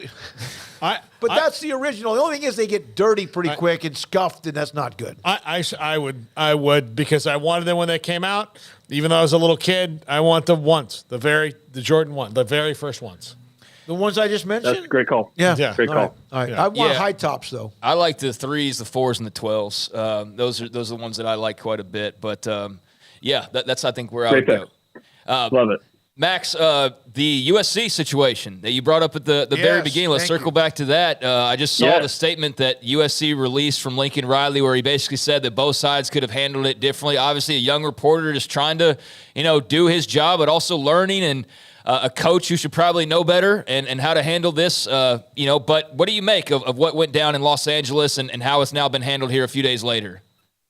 Yeah, I mean, I think that's just not a good look for USC at all to try to dole out a suspension to somebody. I think that, look, I jumped on to a college beat really young when I was, 22, 23, covering Texas for ESPN, and that's a pretty high-pressure job. And, believe me, I made lots of mistakes. I certainly was always appreciative of the SIDs who, were willing to talk it out and be professional about it and kind of help me learn a little bit and learn what I screwed up and have a little grace about it. Because that, inevitably that's going to happen. Even if you think you're doing a good job, you're going to make mistakes or have missteps, and they're not always intentional and malicious and all that kind of stuff. Sometimes you just screw up. And I've certainly dealt with some SIDs who didn't treat me well when those situations happen. And so, I think that, for USC to take it to that extent over pretty little stuff, I think Lincoln Riley took a beating on that one this week, and that's something they shouldn't try going forward. And I think whenever you can kind of talk that stuff out, I think that's a lot better than trying to take those kinds of drastic steps. And honestly, I've heard of people being punished, but throwing out a suspension that's pretty extreme, and obviously didn't play well. Lincoln Riley acted like a middle schooler with this deal. I mean, he's got more important things to worry about. I know he wants information tight. But this was nothing he needed to be involved with. And now you wonder, he's overruled, right? And, is he going to be a petulant child now with the administration? I know he's making tons of money, got a mansion, but this was so unnecessary. Yeah, and he's got a new boss, Jen Cohen, who came down from Washington. I'm sure there's a little bit of that going on. Lincoln Riley is such a big figure there, and so powerful and so beloved, and has them heading in the right direction for a playoff and all that kind of stuff. So if Lincoln has shown at Oklahoma, that's something he cares about. He cares about policing that stuff, and it's hard to kind of tell whether you're the media relations person or even the AD. It's hard to tell the head coach, hey, let's maybe not do this. You know what I mean? And so, I think he learned a lesson on this one as well. Thank you, sir. Appreciate it. Max Olson, theathletic.com, most every Thursday about 4 o'clock with us on everything and most anything college football. Around the corner, Taylor McHargue. Sorry, I meant the 12 or the 13s, not the 12s. The 3s, 4s, 13s, as far as the Jordans go. Hold on, I got to look at the Jordan 13s. Yeah, how many are 12? Gosh, at this point, 100? I don't even know that. No, it's at one a year. Okay, so he's been retired a long time. Yeah, the 14s I didn't actually, or the 12s I didn't actually like at the time. I wouldn't be near the top of my list, but the 13s definitely would be. Hold on, let me. Guy I used to work with, he now covers Tech, Jamie Lent. You could he had a walk-in closet. They bought a house to make sure there was a walk-in closet for just his Jordans. And it was spectacular. Like, I think they had like fire protection of that closet, like metal walls. He had them all. They were clean as a whistle. Oh, I'm sure. Yeah. I think I had some like 10s, I want to say. What were there ones that were all black, like a year that was just all black high tops? Yeah, I mean, there's always options. I didn't know if it was like, this is the one. No, I don't think there was just like all black charcoal shoes. I could be wrong. I'm not so into it that off the top, I had to look at the list and go, what are these and these and these? I don't know off the top of my head. These are the 21s or whatever, I don't know all that stuff. I won't pretend to. But I know enough to look at the numbers next to them and go, yeah, those are the ones that I liked. But I don't know about all the other stuff you're asking me questions Paxton about. said threes are hot. Yeah. When I was a kid, so I don't know if they still have the Nike outlet stores like they used to, but you go to the outlet mall, and the only time I ever convinced my parents to get me Jordans was we were at the outlet mall, and they were not. It was like 1993, so fashion was weird then. And they were not the best Jordans. I remember seeing like them. I saw them on like one of those deals where like a collector had gotten them like online. And I was like, oh, those are the ones I had. And they were just not my favorites. But that was my favorite pair of sneakers I ever had when I was a kid. Because, I was not going to convince my parents to buy a 12-year-old $200 sneakers or whatever they were even back in the 90s. And then we went to the outlet and saw them for like $89. I was like, there we go. I don't care what color. Give me some J's. Kim Coulter, Pat Perez, who's a part of the Live Golf Tour. He's a kind of a rebellious type guy. He's wild. Has a separate closet for 1,500 pairs of Jordans. Jordan is his primary sponsor. Had been for more than 20 years. Yeah, that would be the goal, right? Is to be like Luka and so many others and get the Jordan sponsorship. And even better if you're a guy like a Luka or some others over the years where you have Jordan brand, but your own line under Jordan brand would be like the tip top, I think, of what you could hope for. And I think they were smart to expand, into football. And you started seeing like the Randy Mosses years and years ago wearing those cleats, and then it just blew up from there. And then to, have actual brands like Oklahoma and North Carolina and Florida and those who now get to wear the Jumpman on their football uniforms, I think is really smart and cool. But yeah, I never had a pair of J's until like here recently. And that was because it's like, I'm going to buy a pair of J's. I've never had them, and the kind that I like came up, but I definitely know some people who are deep into that shoe collecting game. And there's some people with some crazy collections out there, just like you'd collect, I guess, books or baseball cards or whatever. For some people, shoes and particularly Jordans are that deal as well. So yeah, there's some cool collections. How much do they cost now? Oh, a couple $100 $400, okay, say, give or take. Paxton just put up the 2013 Tiger Woods golf shoe, which has got the white swoosh, and you could get that right now for about $240 or so, depending on where you go to get it. I was wondering about what they are currently, and that, of course, that's 10 years ago. I'm really hoping that Nike gets into the mid-level college football podcast advertising game. Yeah. Like if they could, see the swoosh, if they could, look, right I here? would wear. We're a market. We're we're an untapped market for the Jordan brand. Yeah, like I'd wear it. And it's weird because it's like, again, like Coke and Pepsi. Either you like one or the other. I have some Adidas shirts or Under Armour, but I am like 75% of my golf shirts are probably with the Nike, or even workout shirts. That's because you're a Tiger guy. Yeah, no, that's exactly right. Absolutely. And I was a Jordan guy, too. Who wouldn't be? And, of course, I know people, not everybody was. It is Taylor McHargue around the corner. Before we do that, Garrett, do you have the Dan Lanning quote from R.J. Young? We couldn't use the audio, but remember over the summer when Colorado decided they were going to leave for the Big 12, and there was a lot of data started coming out about how they're irrelevant and whatever. Well, that's not the case. Oregon coach Dan Lanning, earlier comments about Colorado this year or summer when he said, well, they haven't done much. I don't regret anything I've said on behalf of this program. Yeah, I mean, and that wasn't really even about Deion's Colorado was not. It was about the Colorado in general in the Pac-12. They haven't been good. I think it's more embarrassing that he said, what has Colorado done for that conference 10 days before his team did the same thing. Bolted for the Big Ten. I mean, yeah. I mean, you've both now done the same thing. You've helped in killing it. Yeah, I mean, I really think it's not a big deal at all. Yeah. And, there's going to be people that want to make it out to be. I wonder how you're going to make something out to be a thing every single week for the next 8 more weeks. I mean, that's going to be a fun exercise to see how people do that or how Colorado does that. But, I think he was just talking in general. People are obviously going to want to make it more always about Deion or something, I guess. But I don't know, much ado about nothing, quite frankly. I mean, he took his shot. Others take their shots. Guess what? They get to settle it on the field on Saturday. So that'll be who gets to talk the most in the postgame. So if Deion and the Buffs win, and they can talk about that Lenny comment, but is anybody going to bring up that comment if Oregon goes out there and smokes them? Nope. No, probably not. So they can settle it on the field, and I think that's where it's best settled. All right. Thank you very much. We appreciate all of you for watching, listening to us. We'll take you up until 6 o'clock today.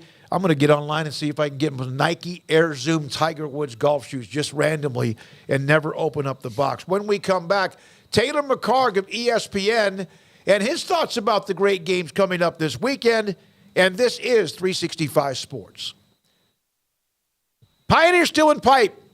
1943, they opened their doors, and here they are 80 years later, bigger, better, faster, stronger, and yet have not lost a dose of anything they do or have done for 80 years. A handshake, relationships. Yes, the product has to be good. You can be best friends, but you still want the product that you want to use, whatever it is that you're buying, from food to whatever, including pipe, steel, and metal, and Pioneer Steel and Pipe has all of that. They have even more of an efficient way for you to pick up your product that you order, and it was already good. But now they have more bays and the access to getting your truck, your 18-wheeler, or your whatever there, a trailer, to pick up pipe, steel, and metal. Different lengths of what they have, because now you could get it from them rather than buying it from them and you yourself have to cut it to different lengths or get somebody else to do that. It's a business that helps people build stuff. That's what they do, and including building relationships. Not just the first time you buy, but multiple times over and over again. A handshake that still makes a difference, and product that's great. Pioneer Steel and Pipe, the brand new location just off of the east side of I-35 on Loop 340 and Highway 6. The right call can make all the difference on and off the field. I'm Mark Stewart with Bird Colgan Ford. When it's time for a new car, truck, or SUV, Bird Colgan Ford is the right call. Come check out our award-winning lineup of best-selling models in their class, like the Mustang, Explorer, Expedition, F-150, and Super Duty. Make the right call for your next vehicle at Bird Colgan Ford. Bird Colgan Ford proudly supports Baylor Athletics. Sic 'em Bears.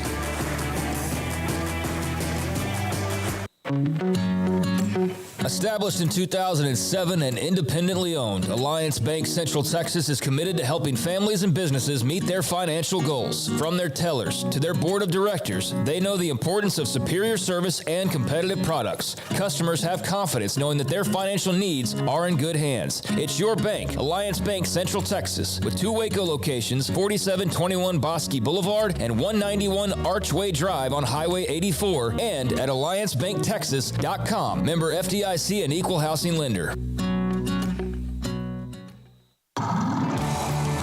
Waco Custom Marketplace is your hometown grocery store with a full-service butcher shop and bakery. Hi, this is David Smoak. The butcher shop can take your customized orders for seafood, pork, and poultry, and custom cut your favorite steaks from bacon wrap fillets to T-bone to bone-in ribeyes, cut specifically the way you want. They have Norwegian salmon fillets, catfish fillets, sliced ham or turkey and lunch meat, variety of cheese available, and several options of sausage links, fresh chicken breast or whole chickens, sliced bacon, pork chops, ground beef, marinated beef, and chicken fajitas, and always large briskets available, plus fresh vegetables. So the great product, customer service, and family tradition of the Bauer family continues at Waco Custom Marketplace, open Monday through Saturday. A full-service butcher shop and bakery available. Waco Custom Marketplace, 425 Lake Air Drive in Waco, or WacoCustomMarketplace.com. It was broad daylight. I stepped into a gas station for 5 minutes to grab a snack, and just like that, my car was broken into. They made out like a bandit. My laptop, my phone, everything. I called my agent to see what could be done, and he restored my faith in humanity. My claim was processed so quickly, and I was able to recover my losses. Stop by and see our agents at one of our 3 McLennan County locations. Coverage and discounts are subject to qualifications and policy terms and may vary by situation. Some say a dog is a man's best friend. But I tell you what, boys, you better think again. 'Cause there ain't nothing better than some cows, pigs, and turkeys too. I love to cover them in sauce down at Rudy's Barbecue. Bring all your friends to Rudy's for some tasty oak smoke barbecue. Next in line.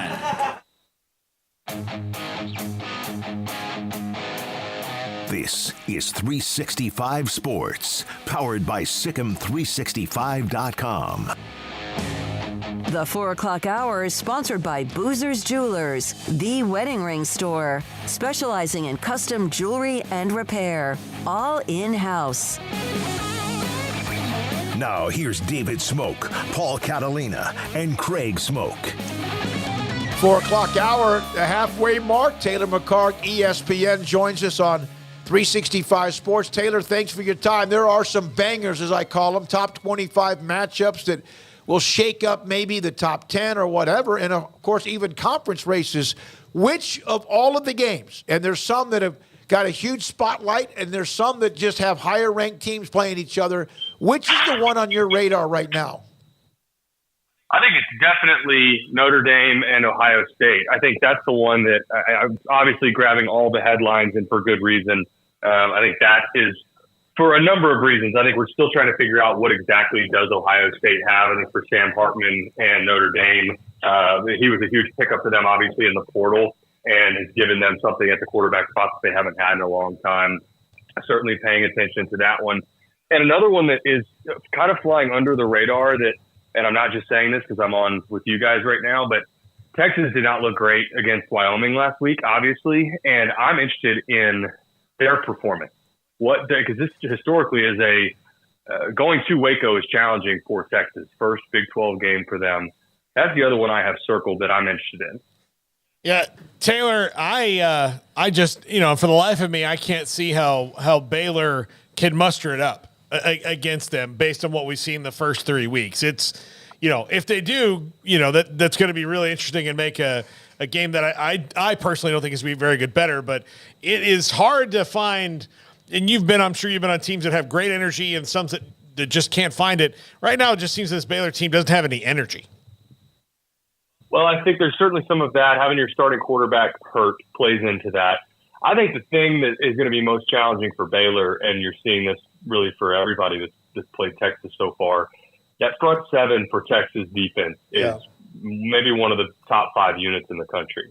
And if you're having a hard time throwing the football down the field and creating explosive plays in the passing game, which Baylor is, Texas is going to make life really difficult on you. Expect a lot of man defense, expect a lot of bodies close to the line of scrimmage. You're going to get some 7-man boxes. You're going to get some exotic blitzes that Texas can afford to pull off because they just have that much talent. And on obvious passing downs, you're also going to see they may drop 8 and still get pressure with just 3. I think they just are afforded the opportunity to do some creative things on defense that most other defenses can't. I agree with you that I think Texas probably wins this game regardless, but what I'm interested in is Texas on the offensive side, because Alabama, clearly they played their best complete game of football on the offensive side in that game. Slow start against Rice, slow start last week against Wyoming on the offensive side. Does that repeat itself, or do they start to put together more of a 4-quarter performance? Taylor, an interesting game that's not getting a lot of attention, but here in the state of Texas, the battle for the iron skill at SMU and TCU. Obviously, there's already the built-in rivalry, but then you've got the fact SMU is going to be jumping to the ACC, and just this is only going to get more fever pitched. And now TCU's calling off the rivalry, so there's that aspect to this as well. Sonny Dykes was at SMU, went to TCU, so there's no love lost. But what do you make of Chandler Morris up to this point, but also Preston Stone for the Mustangs, and how do you see this game sort of unfolding on Saturday? Yeah, we talked at length about this game on our show, All-American, and I went on record and said I think SMU wins this game outright, and I think they have the better quarterback. I think Preston Stone Look, if people haven't followed SMU to this point in the season, I understand, but I think people need to come to grips with if you took this SMU team and dropped them into the ACC right now, they would be better than 5 or 6 teams in the ACC today. Rhett Lashley's done a great job in the portal, and it also helps when your quarterback, Preston Stone, it was a 4-star recruit, and his finalists were SMU and Texas. That's who it came down to. And we had them against Oklahoma, and he was the better quarterback in that game over Dylan Gabriel. I think Chandler Morris definitely played his best game to date against Houston last week. I also don't think Houston's a very good football team. And so, look, it's an 11 a.m. kick. I don't think there's going to be as good an atmosphere as TCU would certainly benefit if this was a night game, but it's not. And I don't think this SMU team is going to be intimidated by this TCU team in the way that they were last year, where TCU, if you remember, jumped all over them. I think it was 21-0 in the first quarter. That's not what I'm expecting in this game. I think it's actually a pretty evenly matched team in terms of roster, top down. And I think that SMU has the better quarterback. So I have SMU winning this outright. Because you brought them up, I have to get your thoughts on Dana and the Cougars. Obviously, some rough sledding here early on. If not for that UTSA squeaker in week 1, they'd be in really bad shape. But, Donovan Smith, when he came over from Texas Tech, I mean, he was good at times, but he turned the ball over a lot and, had some killer mistakes. That seems to still kind of be the case. But just what do you gather from what you've seen from the Cougars? How bad of a spot are they in, and can they get out of it? It's rough right now, and I don't know that it's going to get significantly better for them. This does not look like a bowl team. I mean, we'll start there. Do we think, sitting here going into week 4, that Houston is going to get to 500 in their first year in the Big 12? I think that answer is no. I think it is probably more like a 3 or a 4-win team, and I know it's a step up in competition getting into the Big 12. I'm not sure how much longer U of H fans have been clearly already extremely frustrated with Dana. If a change is made, do they do that midseason? I don't know. Do they make a change at all? I don't know. But I do know, just like you guys, that U of H fans there's not a lot of support right now for what they're seeing on the field. And I think U of H is in for a rough season. Taylor, one of the other interesting games, Pac-12, Utah and UCLA, Cam Rising, trending heavily towards a return. That makes this a completely different Utah team. Even if he is not 100%, if he's close, then that changes everything about them. It absolutely does. And most importantly, it's at Utah, where doesn't it feel like it's just impossible to go in there and get a win? And they're so difficult to beat at home, even when they're underdogs. Let's look at how ugly they made Florida look. Fast forward a couple weeks, Florida and Graham Mertz don't look nearly as bad. They beat Tennessee. They look competent on offense. They're not a top 20 offense, but they look a lot better than they did against Utah. And for UCLA, the narrative historically is that Chip Kelly teams kind of sleepwalk through September and the non-conference slate. I think there's been a little bit of that again this year, but conference play, his teams almost always play better.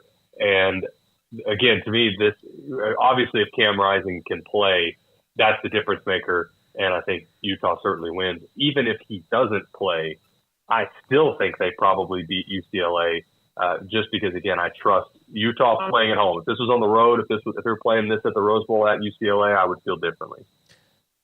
What do you think of the way that the Jalen Milroe situation was handled this week? Obviously, he's back as starter. Do you feel like there's been a fire lit under that young man? And just kind of what do you expect? And how would that have gone from based on what you've seen as a former quarterback, just how Saban kind of handled all this? Can you give us kind of the bigger picture take on how this unfolded? It feels like there was a lot of conflicting information where some people are saying, look, this was just to try and see if they could create a spark with somebody else in the offense, see how Ty Buckner looked. Then you've got other people saying, he was going to play, but he handled practice so poorly that Saban benched him. I'm not sure what to believe. I think it's a lot of noise. What I do know is that they figured out Ty Buckner is not the guy and that Jalen Milroe is your best chance moving forward in the SEC to get back on track. What they put on the field at South Florida, I mean, that was in a lot of ways it was embarrassing. And now looking ahead, it is interesting that there's not a lot of faith in this Alabama offense right now, but they're still a 7-point favorite over Ole Miss. So I think they certainly have a better chance. And look, let Milroe be who he is in that offense. Don't ask him to be a Tua or certainly a Mac Jones or a Jalen Hurts going back a few years. Don't ask him to stand in and deliver the football. Let him be more of an athlete and move the pocket, design quarterback run. Because, look, for Alabama to have a chance at getting back in the conversation, and I know we're way early on this type of stuff, winning the SEC championship, but to even have a chance, he's going to have to play at a much higher level, and I think that involves running the football at the quarterback position. Taylor, if you don't mind, a couple of Big 12 games with kind of different scenarios. West Virginia coming off a win against a rival in Pitt. Texas Tech, you know, the expectations were high, as they probably should have been, but they're on the road in Morgantown. And then a game that I don't know what the heck's going to happen, and neither do they, I would think, in Iowa State and Oklahoma State, who are both a mess. Well, I'll start with West Virginia. I think they benefited from Phil Dracovic at Pitt. I think it's hurt. He's either hurt or I'm not sure what's going on, but he looked pretty bad. They took advantage of a bad Pitt offense, and that was a huge win. Anytime you get a win in that rivalry, that means a lot. I think Tech is the better team, but they also haven't won like we expected them to. I think obviously laid an egg with the huge lead at Wyoming, and then the turnover late against Oregon was a killer. You talked earlier about motivation for Baylor. What does motivation look like going to West Virginia? That's another tough place to play. So I'm right there with you on. I've got that circle, just still trying to figure out who are these guys, who is between West Virginia and Tech. Whoever wins this game, who's got a real shot to get back in the mix in the top tier, 4 or 5 teams in the Big 12. The other game that you talked about, I think Iowa State is a mess, and a lot of it is wrapped up in the betting scandal that's going on with Iowa and Iowa State. Seems like it's obviously impacted Iowa State more than Iowa. And Oklahoma State, man, they go and get a win at Arizona State, and you think, okay, maybe this is going to be a standard Mike Gundy team that's just scrappy and still finds a way to get to 8 wins. And then they get their doors blown off by South Alabama, and the game was not very competitive. So, look, I think these are 2 of the worst teams in the Big 12, clearly. I think they're going to be down at the bottom near Cincinnati and Houston when it's all said and done. And I'm not sure how much we really take away from a win for either one of these teams unless it's convincing. Thank you, Taylor. We appreciate your time. You're going to Tulane, right? First time you'll be in their stadium. I know there's a game against Nichols. They should handle them easily, but a chance to go to Tulane. Yeah. Well, I actually, it's interesting. Yeah. This afternoon, I found out the analyst for the CBS game tomorrow night at Boise State and San Diego State is sick. So I'm about to go get on a plane to San Diego. I'm doing that game for CBS tomorrow night. And then I've got the red eye back to New Orleans to do Tulane and Nichols. So it's going to be a busy weekend, but it'll be fun. Will they send you like all of the information, the networks, the prep work? You do your own, but they send that to you by like email, whatever? Yeah, they're great. And Rich Waltz is going to be the play-by-play. Aaron Taylor's the one that's not feeling great. So, and he's loaded me up with all the information, everything I could possibly need. I'll take all that and then just use the next 24 hours to watch as much tape as I can. And I did this the other week for SMU at Oklahoma last minute. And you learn, look, you get as prepared as you possibly can, and then don't force it. And after the game starts, you just, you're watching football and you're talking football. So we'll make the most out of it, and I think we'll have a good show. Thank you, Taylor. Taylor McHargue with us Thursdays on anything college football. He's got a couple of games. That's where pretty good ones. That's where Rice comes in handy. Really handy when you got to cram. No kidding. You're right. Yeah, absolutely. But that's cool. And then they feed the producers are feeding him so much information, and yet also having to soak it in. But he's obviously watching the different games throughout the country. We appreciate his time. Smokey, could you do the speed charts like Brando and those are huge. Sean McDonough is a little guy anyway. Yeah. But his, honestly, when he's holding, they show him in the box, it covers his entire torso. You know what they're doing now? And I do mine. And I make 3 copies, one for me, one for Craig, and also one for Jacob. And you used to get them.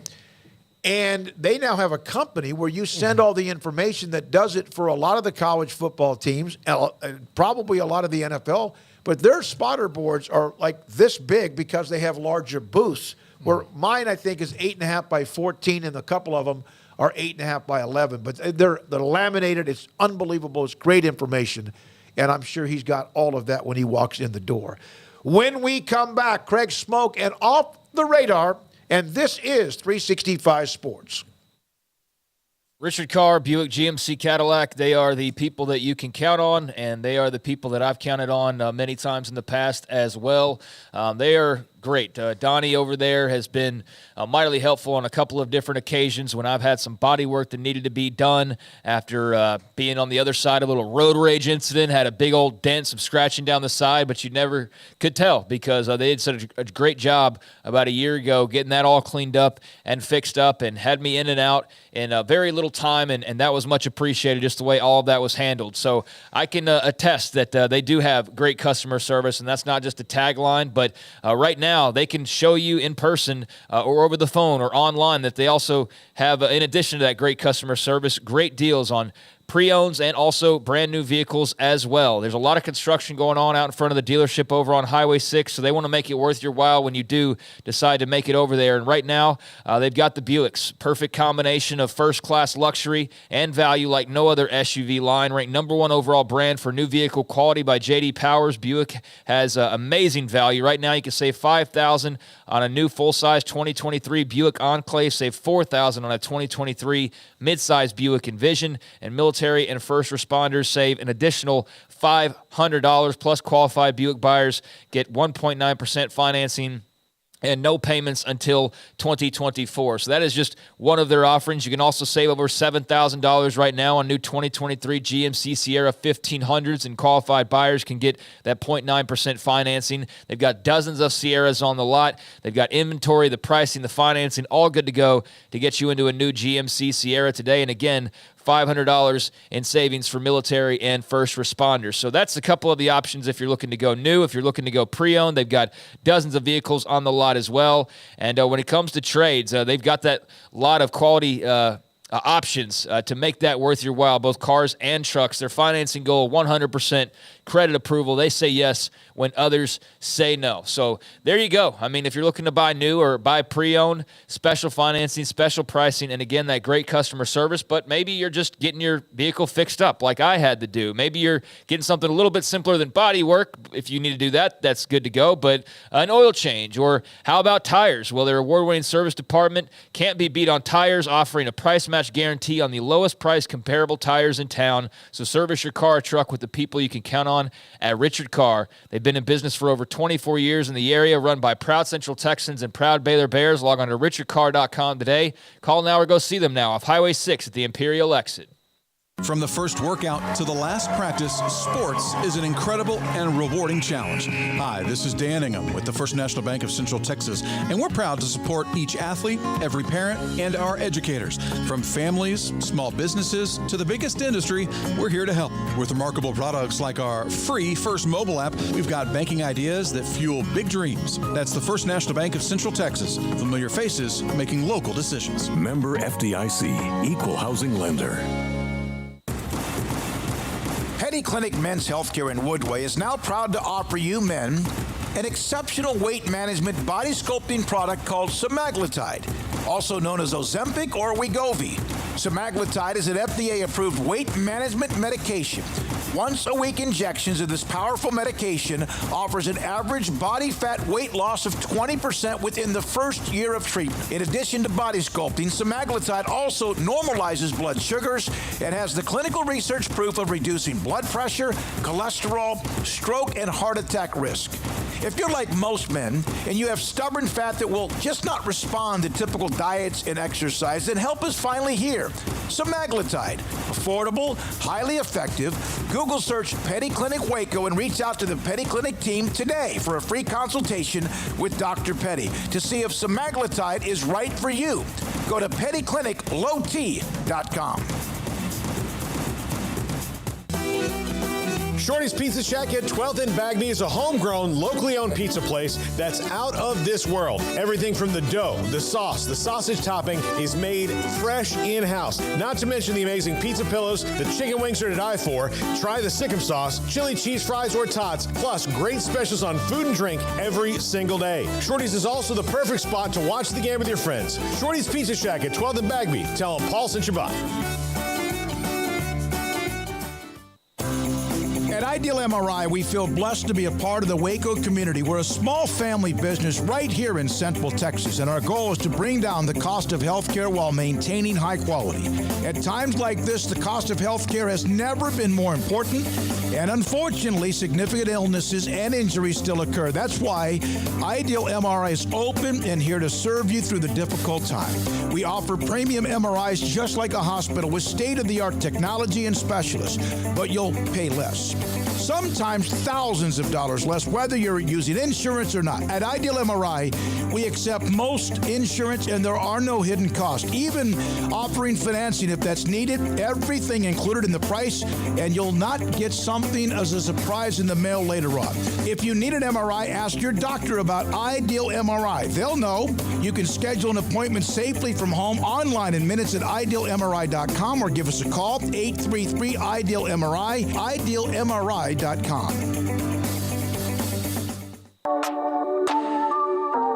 This is Craig Smoak's Off the Radar, presented by Alliance Bank. They take pride in making banking easy. AllianceBankTexas.com.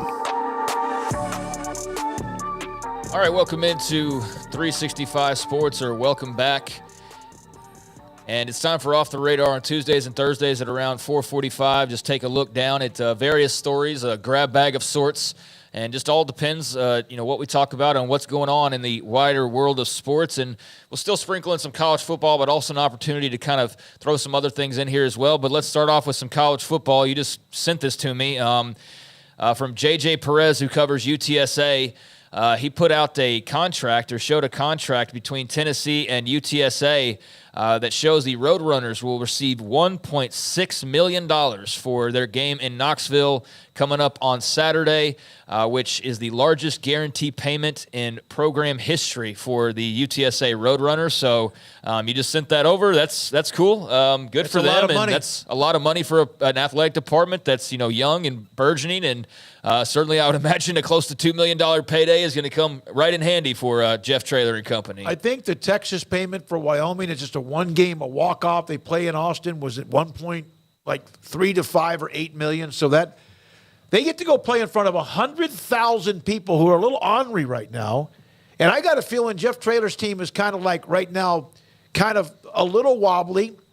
Lost the game to Army, lost that tight game to Houston. Frank Harris is out. They will come out and scratch and claw their people's eyes out. May not be nearly enough, but that will be interesting to watch.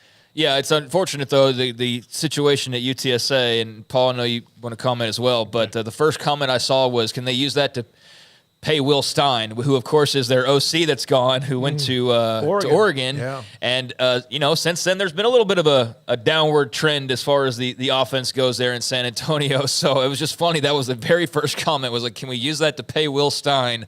Unfortunately, no, at least not right now.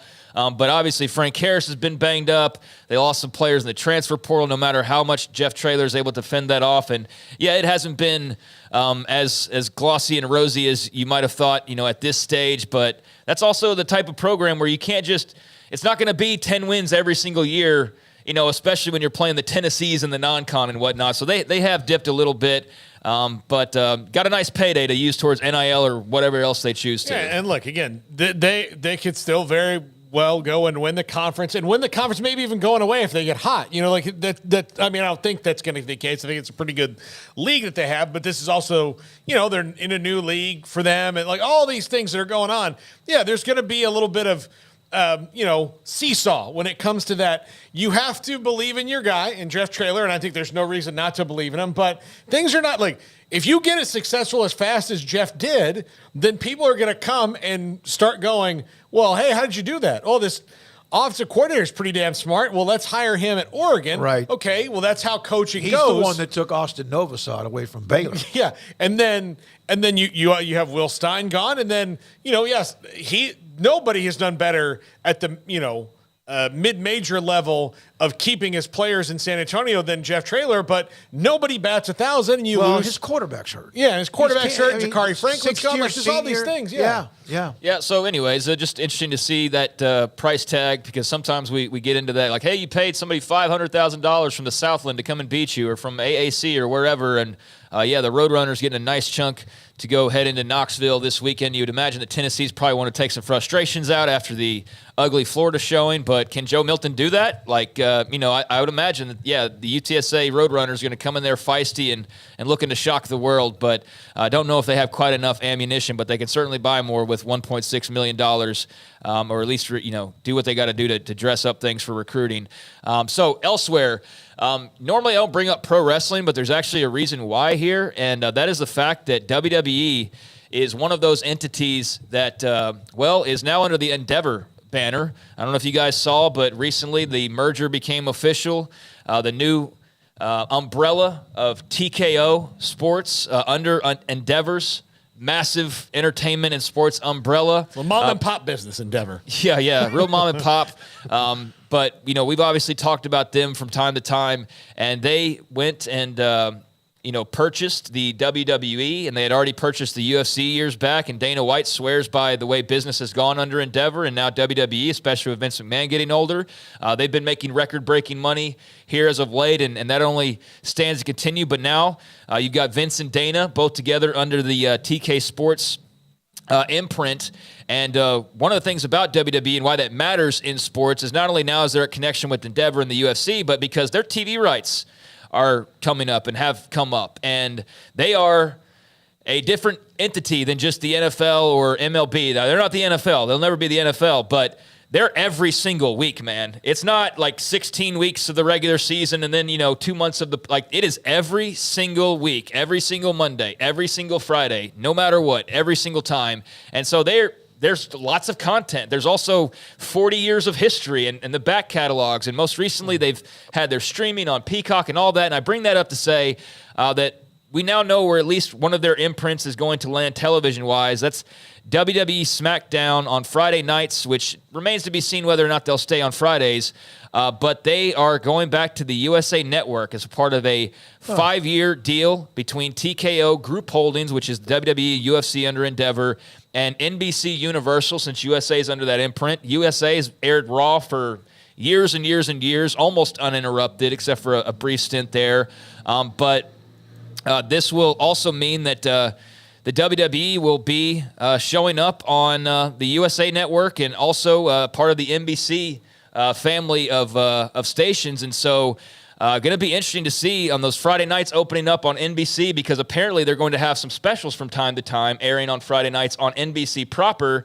And so as Stuart Mandel pointed out, kind of interesting that, things opened up on Friday nights for, a couple of conferences who maybe have added some teams recently that are going to maybe have to play some Friday games to get their product out there over the air.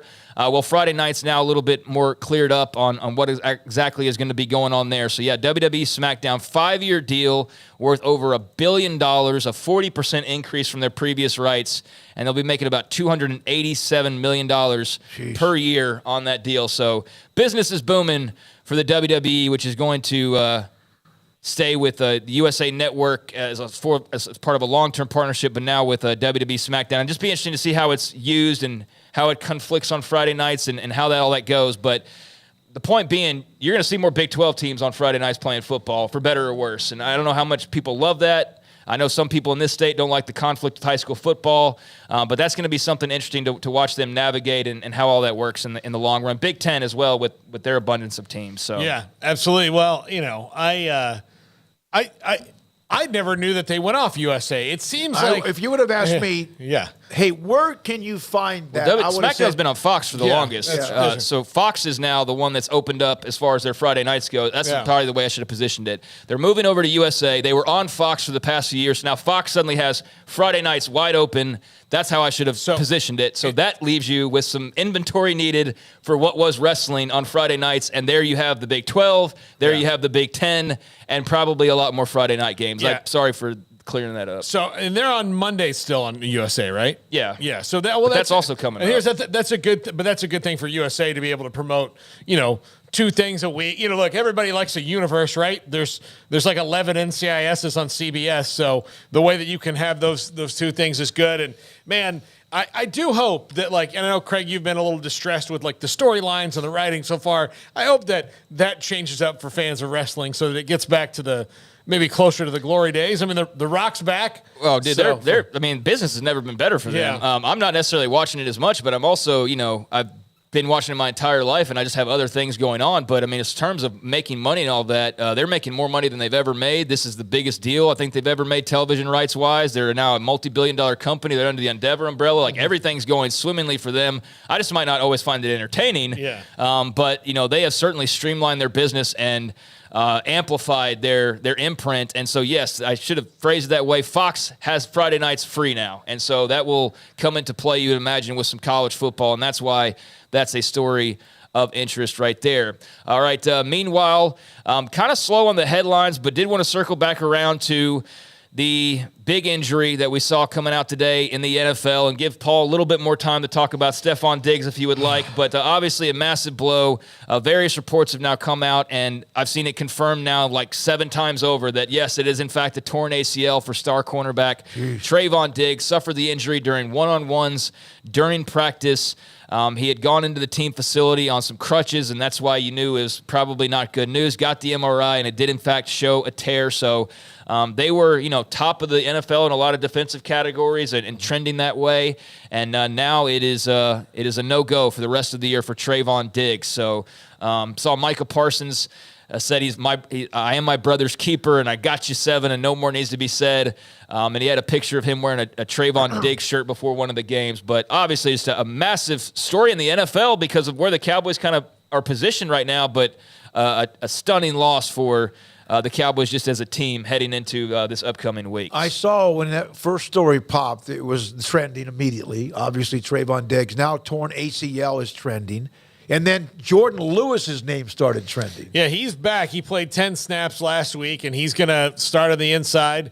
Look, they traded for the corner that returned the touchdown. Noah Igbanihe. I didn't say that right again, but he returned the block kick for a touchdown in week 1. So that depth move actually works out well for them in advance. Deron Bland's going to move to the outside, so we'll see how that goes for the Cowboys. So Jordan Lewis came back just last week, and this week, see, that's how you win championships. The timing, you don't win them by losing Trayvon Diggs. That's it's going to make it hard. But if Lewis was out another couple of weeks, and then you really do have to now look, it's incumbent on Micah Parsons to get more sacks so instead of having to wait for interceptions. He can just play corner. Yeah, probably. He's a monster. But yeah, this is bad. Trayvon Diggs is just a fun player to watch. Everybody loves his kid Aiden. Yep. He's funny. He is in the modern era of players. He hits that sweet spot between, the trash talk and being lovable. He's only given, in the last 3 years, nobody's given up lower completion percentage than Trayvon Diggs. Lowest completion percentage in the league. So it is a loss. No matter how, you strike it with the depth, the Cowboys and Dan Quinn are going to have to adjust. And they will, but you have lost this is not just a good cornerback. Like when they had Byron Jones, that was a really good cornerback. He had a really good year. People didn't complete a lot of passes over there. This is a guy who can make back-breaking, game-changing plays that they do not have. All right, a couple more notes here, and we'll close it on out. Bryce Young was very rocky in the home opener earlier this week, losing to the Saints. It was an ugly showing in general for Carolina and their offense, but he is now out this Sunday against the Seattle Seahawks. He got an ankle injury, and so Bryce Young not starting this week or not playing this week, and it will be Andy Dalton replacing Bryce Young as he just continues to be the Iron Man of backup quarterbacks, or one of the Iron Men of backup quarterbacks. It seems like he's just been playing forever and ever. But, Bryce Young, a no-go for this week. So Andy Dalton will get the start for Carolina, and that will be against the Seattle Seahawks, mind you. Elsewhere, a couple of games to watch tonight in the NFL. You've got the Giants at the 49ers. Oh, yay, more Giants on national television.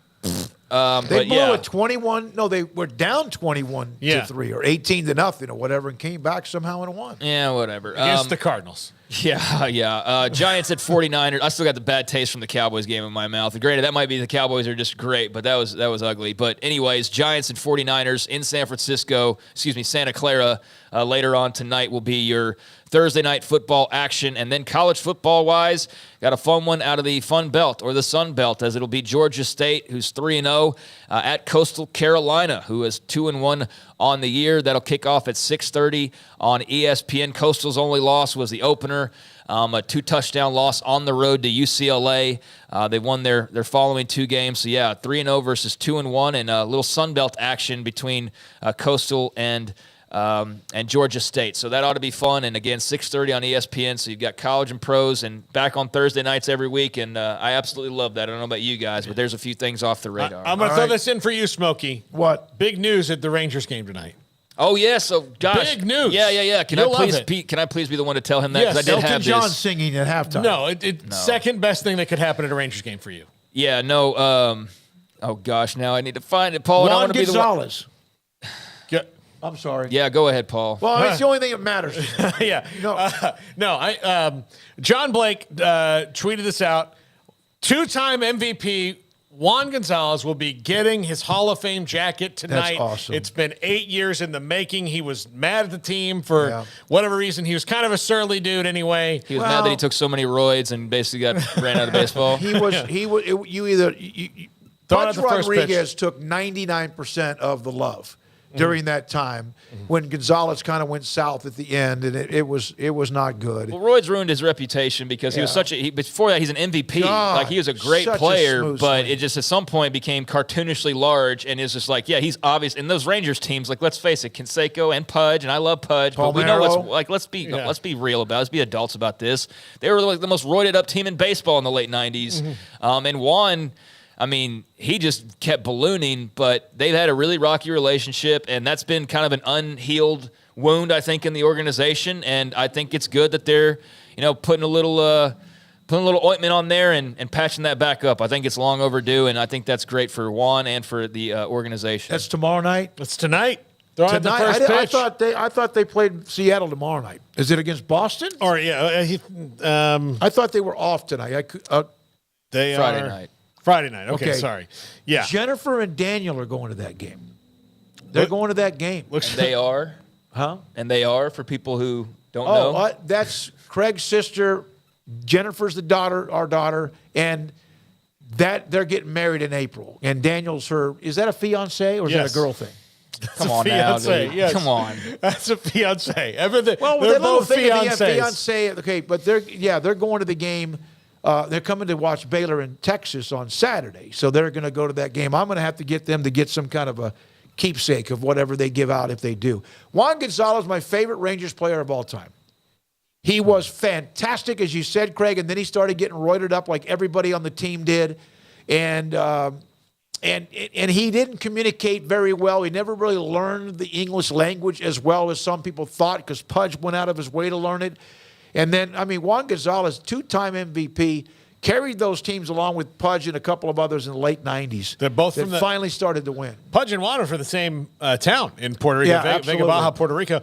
And, I remember when I was a kid, it was probably 93 or so. My dad and I went to Port Charlotte, and you would just tell the difference between guys in that, like Will Clark had a truck.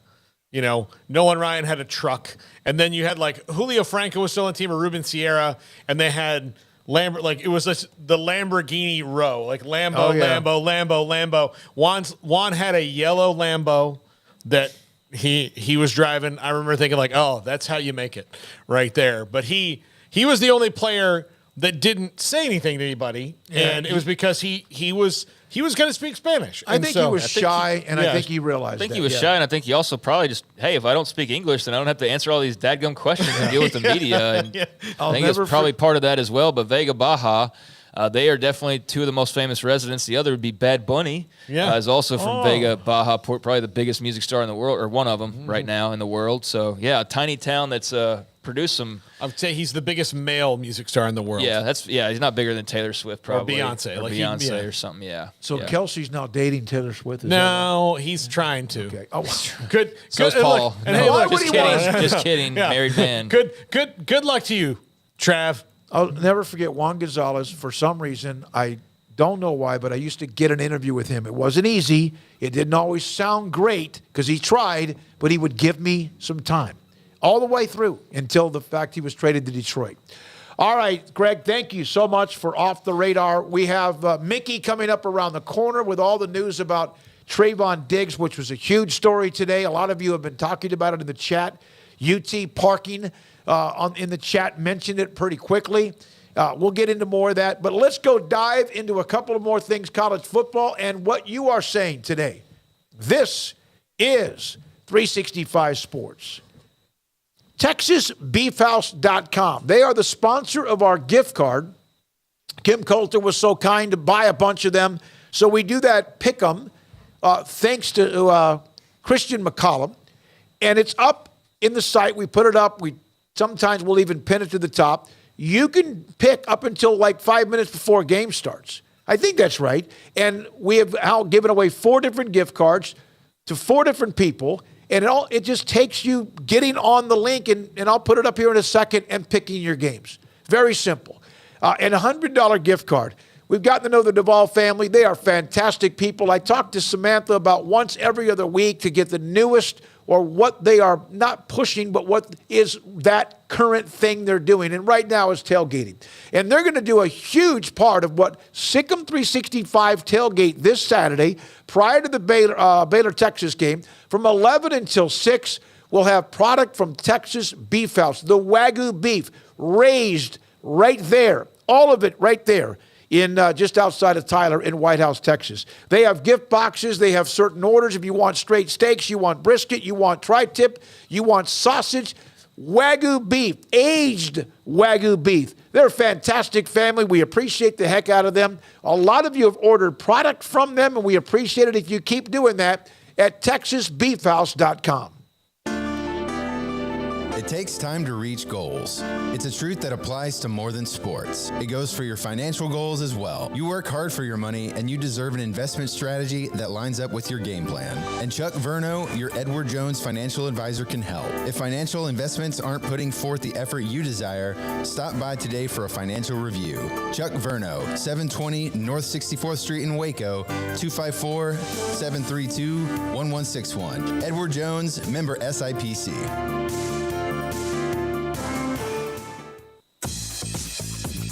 Baylor Scott & White Southwest Sports Medicine and Orthopedics, the team physicians for Baylor Athletics, diagnosing and treating all sports-related injuries, including concussions. These specialists also provide orthopedic services for athletes and non-athletes alike, whether it's knee or shoulder pain, a wrist injury, orthopedic spine care, and even an arthritis and total joint clinic. Trust the doctors Baylor Athletics trust. Baylor Scott & White Southwest Sports Medicine and Orthopedics wants to get you back in the game. Baylor alumni are more than 160,000 strong. When we all join hands to support our university, we don't just move the needle, we move mountains. Working together, we create life-changing opportunities for students on the field, in the classroom, in the laboratory, and in life for generations to come. So get connected, get involved. Learn how at baylor.edu/alumni. Samantha Duvall, Marketing Director for TexasBeefHouse.com. You know all about their great Wagyu beef and product they have. You can go to TexasBeefHouse.com for anything you want to order. But, Samantha, thanks for your time. There's an auction coming up in the month of November. Can you tell us a little bit about that? Yeah, so November 11th, we're having our first public beef auction. It's going to be here at our ranch in White House, Texas. It's going to be a live auction. You can bid in person. You can bid on the phone, or we'll also have it online. And we're auctioning off Wagyu and Angus beef. We'll have 30 to 40 pound bundles. They'll be full of steaks, hamburger, and primals. this is perfect for not only the restaurant owners, but also homeowners. So if somebody wants to load up your deep freezer with some great product from a place that is just delivering all of the time, with Wagyu from their ranch to your plate, TexasBeefHouse.com.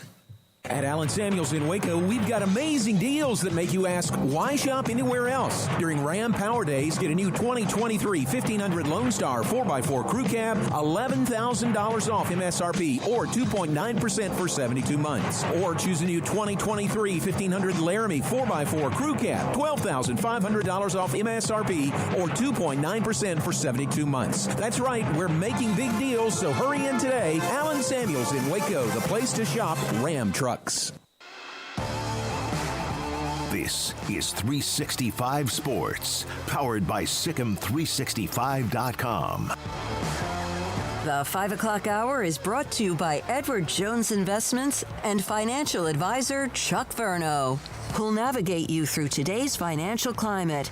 Edward Jones, making sense of investing. Now here's David Smoak, Paul Catalina, and Craig Smoak.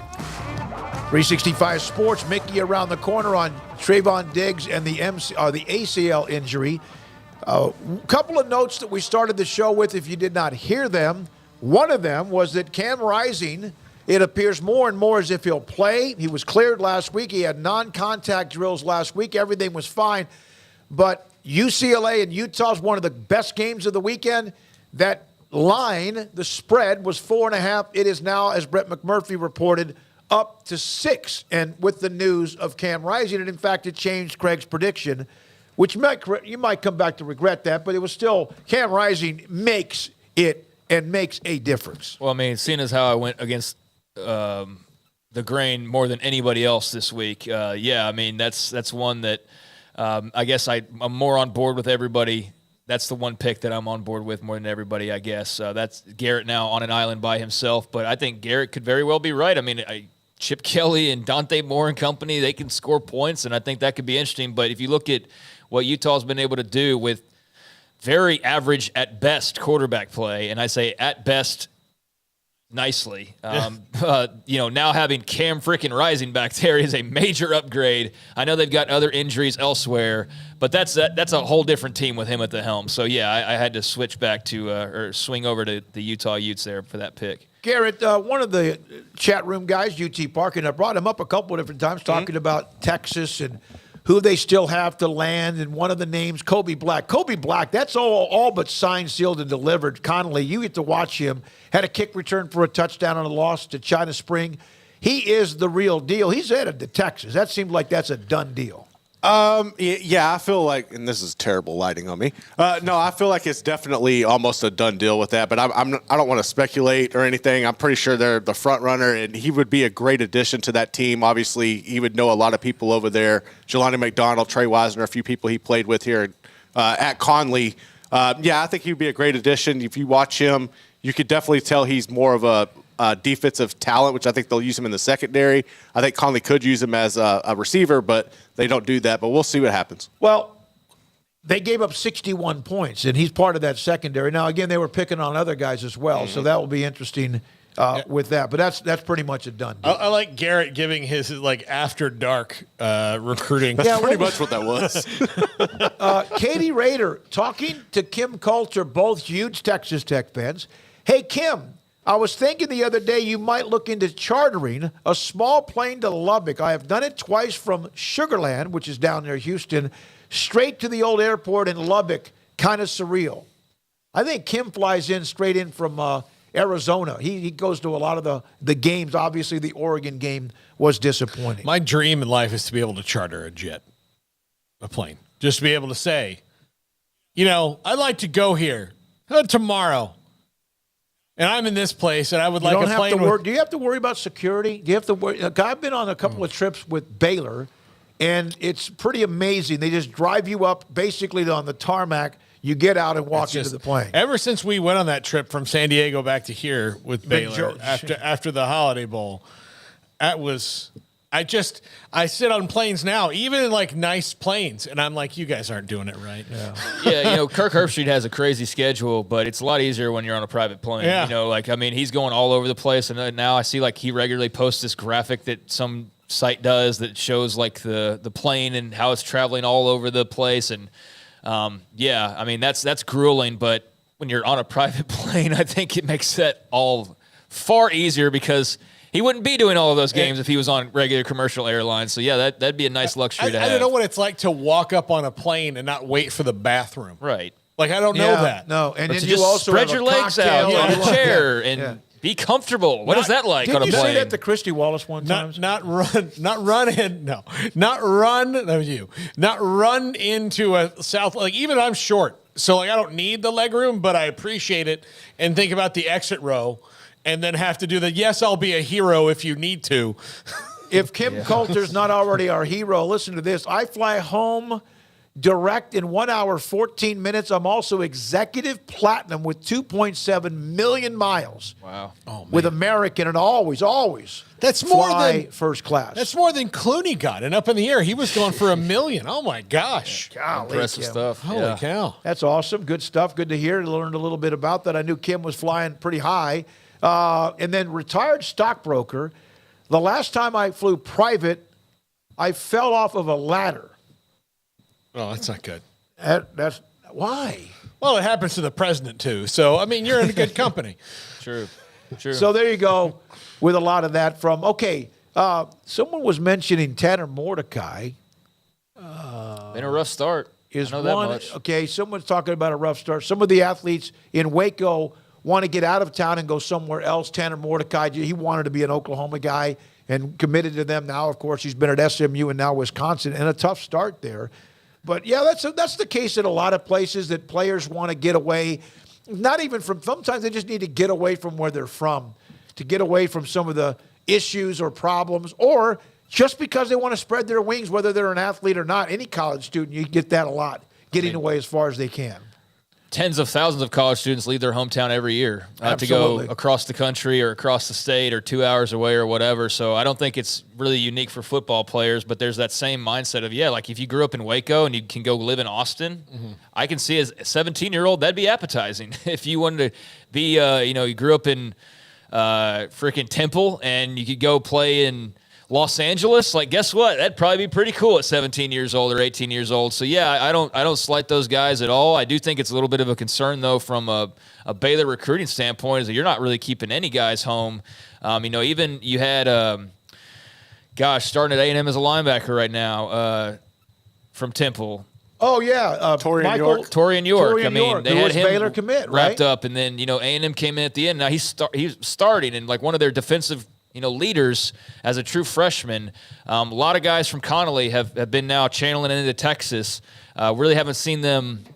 I think like make major impacts. Is one. Yeah, he hasn't done much. Yeah, I mean, we haven't seen him make major impacts just yet, but there's a pipeline of those guys now going to Austin, and that's not that far away, so it makes sense for those guys and go play in the SEC and all that. So, yeah, it's hard to keep guys home. I think when you're a smaller town that's not like just filled to the brim with a ton of options and entertainment and all that. So I can definitely see the appeal of 17, 18-year-olds, one to see elsewhere. But I also think that you got to find a way to keep some of those guys in your backyard. No, you do. I mean, you're like basically just leaving the door completely open.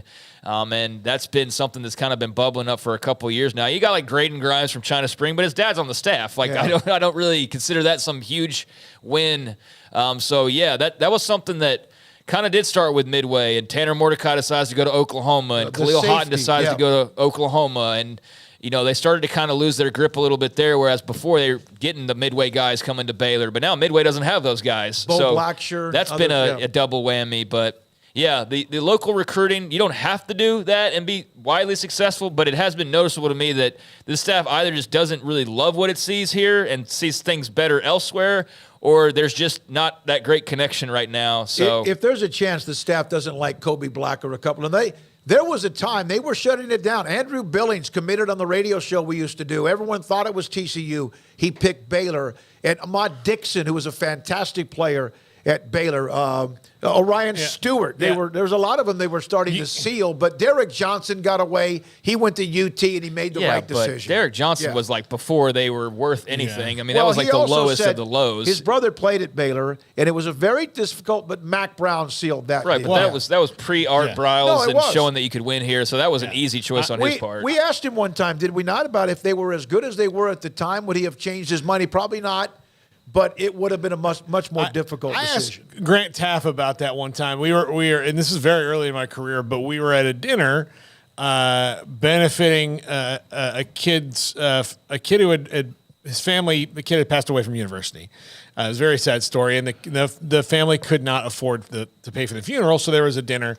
The Texas Sports Hall of Fame, and Coach Coleman, the late Coach Coleman, was there. And he asked, he told Leroy, he said, listen, I'd been the coach at Baylor. I would have built a wall between here and Fort Worth to not let LaDainian Tomlinson leave when that happened. And I asked Coach, I said, well, how important is it to make sure you keep your local guys local? He goes, not all of them. He said, but if you have 5 guys that are going to go play in your conference locally, you want to keep 2 or 3 of them. You know, you can't expect to win all of them. He's like, some kids are never going to play for you for whatever reason. He's like, but if you really, he said that's true anywhere. He's like, if Texas doesn't get 3 of the best kids out of Austin, then they're not really doing their job, you know? Yeah. So you can't keep them all, but you got to get a couple of the really good ones. No, you can't just let it you can't not at least keep some of them around where you are. And so great question, UT Parking. And it's as far as Baylor and 4 stars or whatever, they're not going to get a bunch of those. Not even when they were really good were they getting a bunch of those. They have to cultivate. TCU has to do that too, is get the 3 stars, the diamonds in the rough. And Patterson did it great, and others at Baylor have been able to rely on that too. All right, when we come back, Mickey Spagnola, perhaps the day, I'd say the biggest story in sports today with Trayvon Diggs and the knee injury at practice today. Mickey will join us to discuss what is going on. What does he know? What does that mean? Who's up next? This is 365 Sports. Marco's Pizza. Pizza lovers get it. Marcos.com, online with numerous options, discounts, values on pretty much every size or every kind of pizza. Of course, pepperoni magnifico, the all-meat magnifico, which has got everything you could imagine, double this. Like the pepperoni magnifico, you can't even see anything other than pepperoni. It's double of whatever else you want to put on the pizza. They have wings, they have sandwiches, they have salads, they have soft drinks too. And also, of course, pepperoni magnifico is something where they have a discount for you right now. If you go online to Marcos.com. Bob Mock, the owner, 5 locations in Waco, used to be none. Fastest growing pizza company and brand in America. 5 locations at Hewitt, Woodway, Robinson, China Spring, and Belmead. Marco's Pizza. Pizza lovers get it. Pizza, burgers, and Bears football. There's no place around Waco that serves them all other than Bubba's 33. Come show your green and gold and enjoy some of Waco's best food and beverages while watching your favorite team, the Bears. When real Bears fans get hungry, Bubba's 33 is the #1 spot for ice-cold drinks, hand-stretched, stone-baked pizzas, and bacon-infused burgers. Join us for indoor or patio dining. Bubba's 33, Waco's restaurant and proud supporter of Baylor Bears football. Sick 'em, Bears. TFNB Your Bank for Life is the official local bank of Baylor Athletics. Find out why more Central Texas are making TFNB their bank for life. Sign up for our Edge checking and savings accounts to earn interest or cash back. With 5 convenient locations and an award-winning mobile app, banking has never been easier. TFNB Your Bank for Life. Member FDIC. In our logo and advertising, we say we are people that you can count on. What does that mean?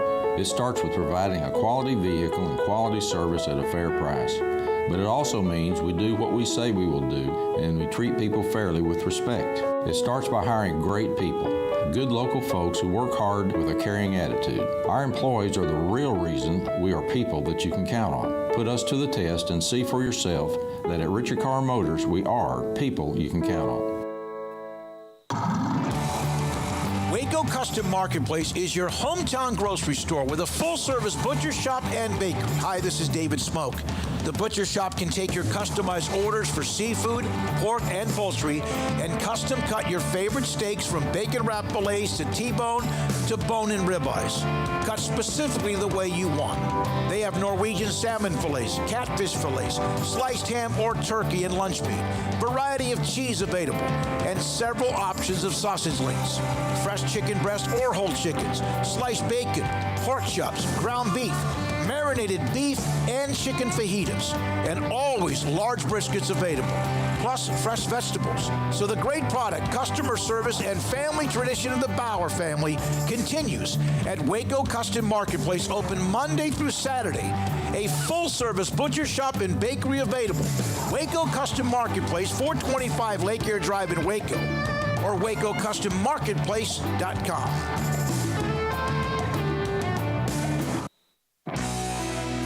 This is 365 Sports. It's time for our weekly segment with Mickey Spagnola of DallasCowboys.com. Prescott fires, caught, Lamb, touchdown. Brought to you by the First National Bank of Central Texas, with 5 locations to serve you. We mentioned this back when we were doing headlines. Of course, we're very heavy college football, as you can imagine, and that's our core, but we do have segments, including Mickey Spagnola on Thursdays on the Cowboys, who are 2-0. They look amazing, but you never know what's around the corner. And the news today about Trayvon Diggs. Mickey, thanks for your time. Were you at the practice? Were you watching when he went down? No, he went down after the portion we get to watch practice. So it happened a little bit later, I think, after the media was dismissed. But David, how many times do you think this has happened when I've been on with you on the day? I'm telling you right now, I almost sent you a text. I said, something must be big. I mean, there's been some huge stories that have happened on the days you've been on over the years with me since the 90s. It's amazing that it happens, and I think the words probably came out of my mouth today on our podcast saying, I think going into this Arizona game, just judging from how they were practicing on Wednesday, that this is going to be as healthy as a team can be, and probably as healthy as they've been on the offensive line since Terrence Steele tore his ACL the first week in November of last year. And then no more than probably a half hour after that, Diggs leaves practice on crutches, going for an MRI. And anytime you hear crutches, knee, MRI, you're thinking ACL. And sure enough, that's what it is, out for the season. Yeah, and then Tyler Biotish hurt his hamstring, so they might not have all 5, depending on how that goes, they might not have all 5 of them back this week either. Although we'll see on that one. A lot of times, it's the hamstring, and you go, okay, we got to check this out, and you're very conservative. So that one probably takes till Sunday before we find out if he's able to play or not.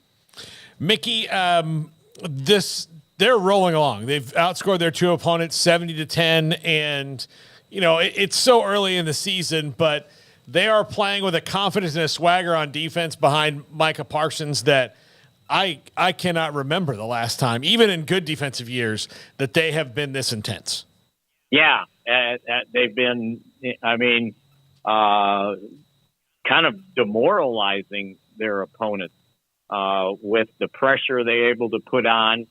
I was still a little, okay, now let me see if they can stop the run, because that was the problem last year. And, and then the Jets are coming in and they got Breece Hall and Delvin Cook. And it's like, can you stop the run? And those guys combined 8 carries for 16 yards. Now, the Cowboys got them out of their running game because of getting a lead. But, hey, it was 18-10 at halftime, right?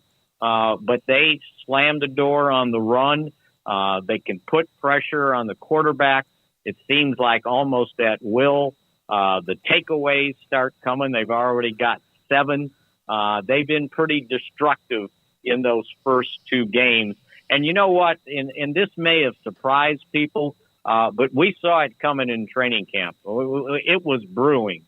they were ruining more practices just by the pressure they were putting on the first team offense. And you were sitting there going, "Golly, these Cowboys tackles, can they play? Can they pass block in the middle?" But now we're seeing other people are having problems with this defense too. All right, so with the Trayvon Diggs news, Jordan Lewis, I told Paul, he's back just in time. He came back last week, didn't play a lot, but he's back, and that doesn't mean you replace Trayvon Diggs. Gilmore's become, well, that was just one of the best offseason acquisitions.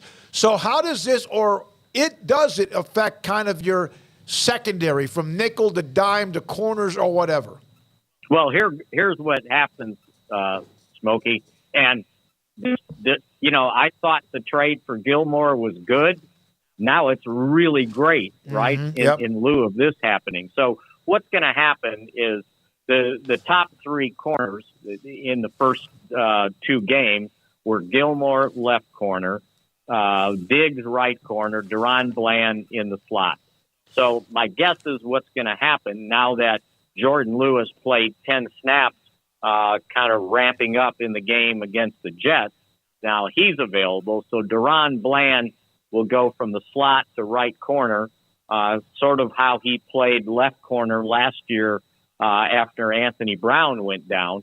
And then Jordan Lewis will assume his usual spot in the slot that he, patrolled for the last couple of years until he had the Liz Frank injury midway through the season last year, ending his season. So he gets back in the nick of time. He goes into the slot, and my guess is Bland goes to right corner. But now, the trickle-down effect is, well, okay, now who's the backup on the outside? Well, they kept the rookie sixth-round pick, Eric Scott. He hasn't been active in the first two games. And then remember, they traded Kelvin Joseph for an outside corner to Miami, Noah Igbenogany.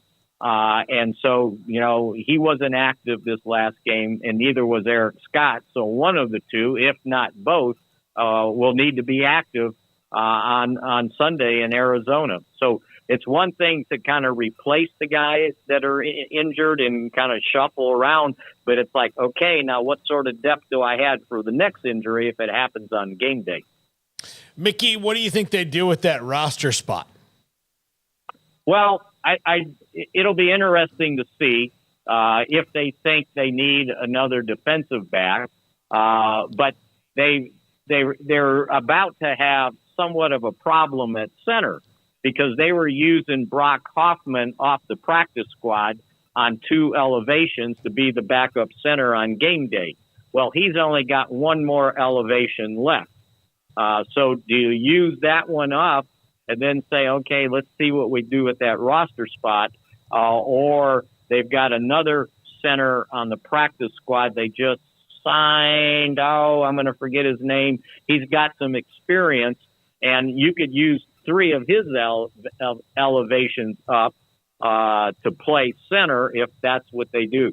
So the idea at center was they had two guys with three elevations on the practice squad to get you through 6 weeks, and then you can see what you want to do with that spot if you want to put one of them on the 53. So I would imagine a lot of what happens with Biotish, if he can play or not, they might have to use that spot up for one of the centers. Otherwise, they'll just kind of hang tight until they see if they're another position we need to get a guy to the 53. Mickey, you never know how the draft could come or what is there for you, and others made 3 or 4 picks in front of you. Micah Parsons falls not in their lap because they could have still looked at something else. But I got to ask you this, and this is not because there still needs to be more years and his resume. But who has been more disruptive at any position in the Cowboys defense prior to Micah Parsons? Who would it be? Probably, and it's been several years, right? Right.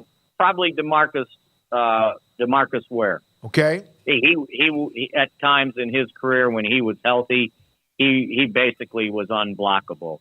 I think for somewhat it was DeMarcus Lawrence But again, when he was healthy, and he had so many years that he was not healthy, he was not able to play, and he's still disruptive. You saw the first play of the game, right? Mm-hmm. Against the Jets. They're going to run the ball, and the first play he dropped Breece Hall for a 4-yard loss. So probably that. But yeah, it's been a while since somebody's been as totally destructive like Micah Parsons, because they can put him in so many different places. It's not just one spot. And that's the beauty of what Dan Quinn does with guys. Because you could say, well, he's the right defensive end. Well, then teams know where he's at. You put a tight end over there, or you put a running back over there and chip him, and then you know where he's at. But he's not always over there. Sometimes he's on the left side, and the quarterback's got to find him. Sometimes he's in the middle. Sometimes he's at linebacker. Sometimes they play basically a 4-3, but they line Micah Parsons up on the line of scrimmage as like the strong side linebackers used to do in the day, and you got a 5-man front. Now, who are you doubling on that side? Can you double Micah Parsons on the outside, or what do you do with DeMarcus Lawrence, who's right next to him? So you got to give Dan Quinn a lot of credit for thinking outside the box on how to kind of manipulate these guys in different spots, and so far so good. The other thing about what he did, he wins NFC Defensive Player of the Week. Well, to me, it was a typical Micah Parsons performance. It was an atypical NFL performance. And darn if he didn't cost the rookie place kicker, Brandon Aubrey, winning the NFC Special Teams Player of the Week with 5 field goals and 8 touchbacks on 8 kickoffs. Because they weren't going to give the Cowboys 2 of the 3 spots, right? Right. Why not, though? I mean, they earned it. Well, they gave it to a punter. Oh, okay. A punter. He only punted 4 times. Now, granted, one of them was 72 yards. Oh, wait a minute. That's pretty good. Yeah. Yeah, but it was a touchback, so you take 20 yards off of that, right? Well, still 52, so. Yeah. Yeah, that's a good net. That's a good net there, Mickey. But that ain't 5 field goals between 21 and 55 yards. No. I think I've never been more comfortable with the offense being not aggressive than I was in a game like they were this week, just because they were in total control of the game. They, didn't have to do anything. Is that part of Mike McCarthy, rebooting Dak from his struggles last year of, if the defense is controlling the game, if we're controlling the game, we don't have to be a hero every time? I think maybe, but I also think when they were getting close to the goal line and they were in control of the game, I think he was sandbagging. I think he didn't want to show everything they could do down there to score, right? Mm-hmm. Handoffs, dumps to the running backs. But again, if you think about it, and I know that was one of the, if you have to find a negative about a 30-10 win, it was they kicked too many field goals. It didn't score when they were inside the 10-yard line in goal-to-goal situations. They were kicking field goals. But if you think about it, Dak missed Jake Ferguson for a touchdown in the end zone, overthrew him. It was a great play call. Peyton Hendershot had the tight end around, and he missed the hole. It's a walk-in touchdown. And then on the 2nd and goal at the 1, they give the ball to Rico Dowdle, and he tries to jump cut at the line of scrimmage. You're at the 1-yard line. You don't jump cut. You nailed it in the hole where you're supposed to go, right? So they could have scored 3 more times. They didn't.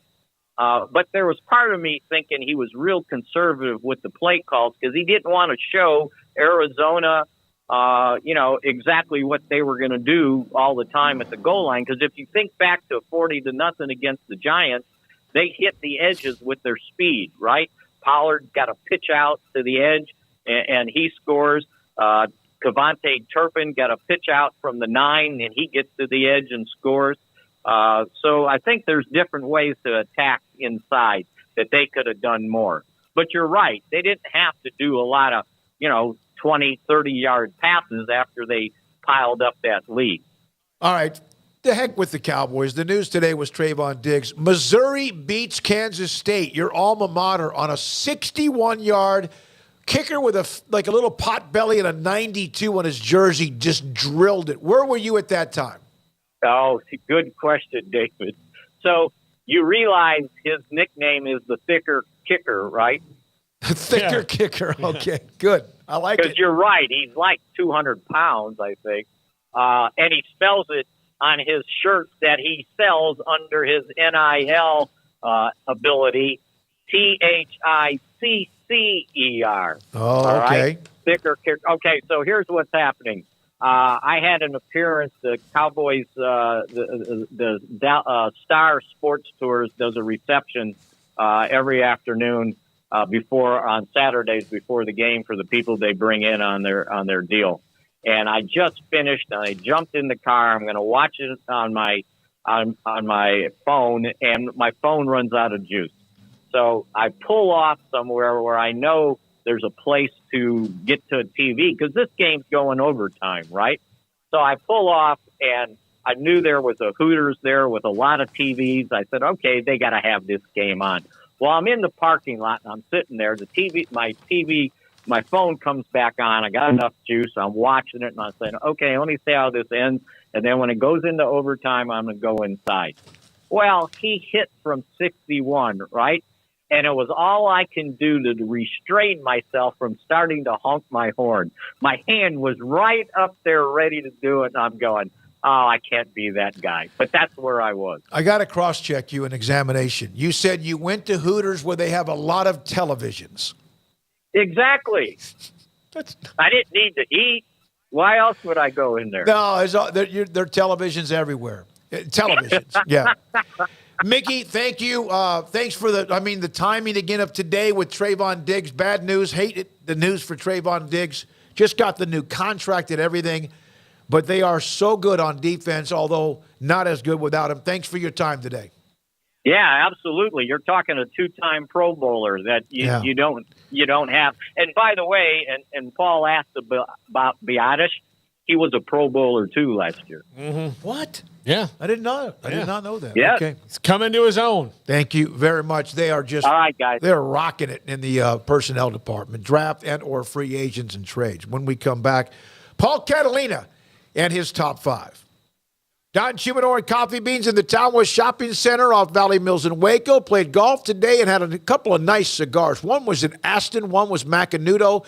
And then, of course, my favorite, the Howitzer, Rocky Patel. And enjoyed it, playing a round of golf, but also enjoyed the cigars while I was playing the round of golf. And Don Humidor and Coffee Beans on Valley Mills and in between Valley Mills and Richland Drive have a 48-foot walk-in humidor loaded with the cigars I mentioned and so much more. They have Gummy Bears Vita Dreams. If you want something to maybe help you fall asleep a little bit easier at night, they have THC product. It's called for bad days, for people with chronic, very painful, I guess you could say pain. And then on top of that, if you do smoke cigars and you need a humidor, they have different sizes, cutters, torch lighters, even the punch if you want when it comes to your cigars. Carol, Ashley, and Cheyenne. Don Humidor and Coffee Beans between Richland Drive and Valley Mills in the Townwest Shopping Center in Waco. Established in 2007 and independently owned, Alliance Bank Central Texas is committed to helping families and businesses meet their financial goals. From their tellers to their board of directors, they know the importance of superior service and competitive products. Customers have confidence knowing that their financial needs are in good hands. It's your bank, Alliance Bank Central Texas, with 2 Waco locations, 4721 Bosque Boulevard and 191 Archway Drive on Highway 84, and at AllianceBankTexas.com. Member FDIC an equal housing lender. In Texas, there's pea-size hail and baseball-size hail. Guess which one hit our house? We didn't even know where to begin, but we called our Texas Farm Bureau insurance agent, and he was so reassuring. He knew exactly what to do to get our house back into shape and our lives back to normal. Now, we're even more thankful for the roof over our heads. Stop by and see our agents at one of our 3 McLennan County locations. Coverage and discounts are subject to qualifications and policy terms and may vary by situation. Three Nations Brewing Company has 16 different beers on draft with a new beer every Friday. It also offers 2 air-conditioned tap rooms, a large indoor beer hall, a second-floor mezzanine offering a great overview of the brewing company and equipment and patio where you can relax under the shade. Plus, you can now experience the new Three Nations Beer Garden Grill on our shaded patio. Grab a cold beer and enjoy a bite from our freshly prepared and delicious menu. Street tacos, quesadillas, freshly cooked burgers and dogs, and veggie burgers too. Nachos and so much more, all prepared and cooked on site. So come visit the award-winning Three Nations Brewing Company on East Vandergrift off I-35 in Carrollton. I hate my job, but I don't mind getting up in the morning. I dread each day, but I can't wait to get out of bed. You ask me why, and what I'll say to you is true. Well, you can get breakfast tacos at Rudy's Barbecue. Scrambled eggs and brisket, they ain't fooling around. Salsa drap, son, they're the best in town. Barbecue for breakfast, yes, it's true. Put a smile on your morning at Rudy's Barbecue. Next in line. It's time for Paul Catalina's Top 5, brought to you by Texas Beef House. Where's the best beef in Texas? Your house when you order from Texas Beef House. Unleash the flavor of Texas-raised Wagyu. From our pasture to your plate, TexasBeefHouse.com. Also, let's give a shout out to Unite Private Networks. Go to UnitePrivateNetworks.com to improve the internet for your business. We have done it here to fantastic results. You're on your own network. You don't have to share with anybody else. It's not a party line. Smoak, were you alive when party line still existed in the phone?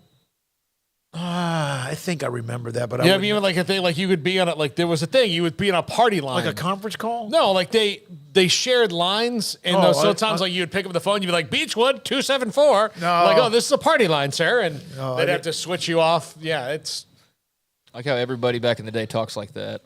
Hey, everybody, Skippy here. You're going back in the 40s or 50s or something. Yeah, I mean, like I do picture you like picking up a phone like this. That was always in on MASH when Radar would pick up the phone. Picked it up. Oh man! All right, top 5 coaches who have cooled their seat for now. Number 5, signature win, beating a top 15 team.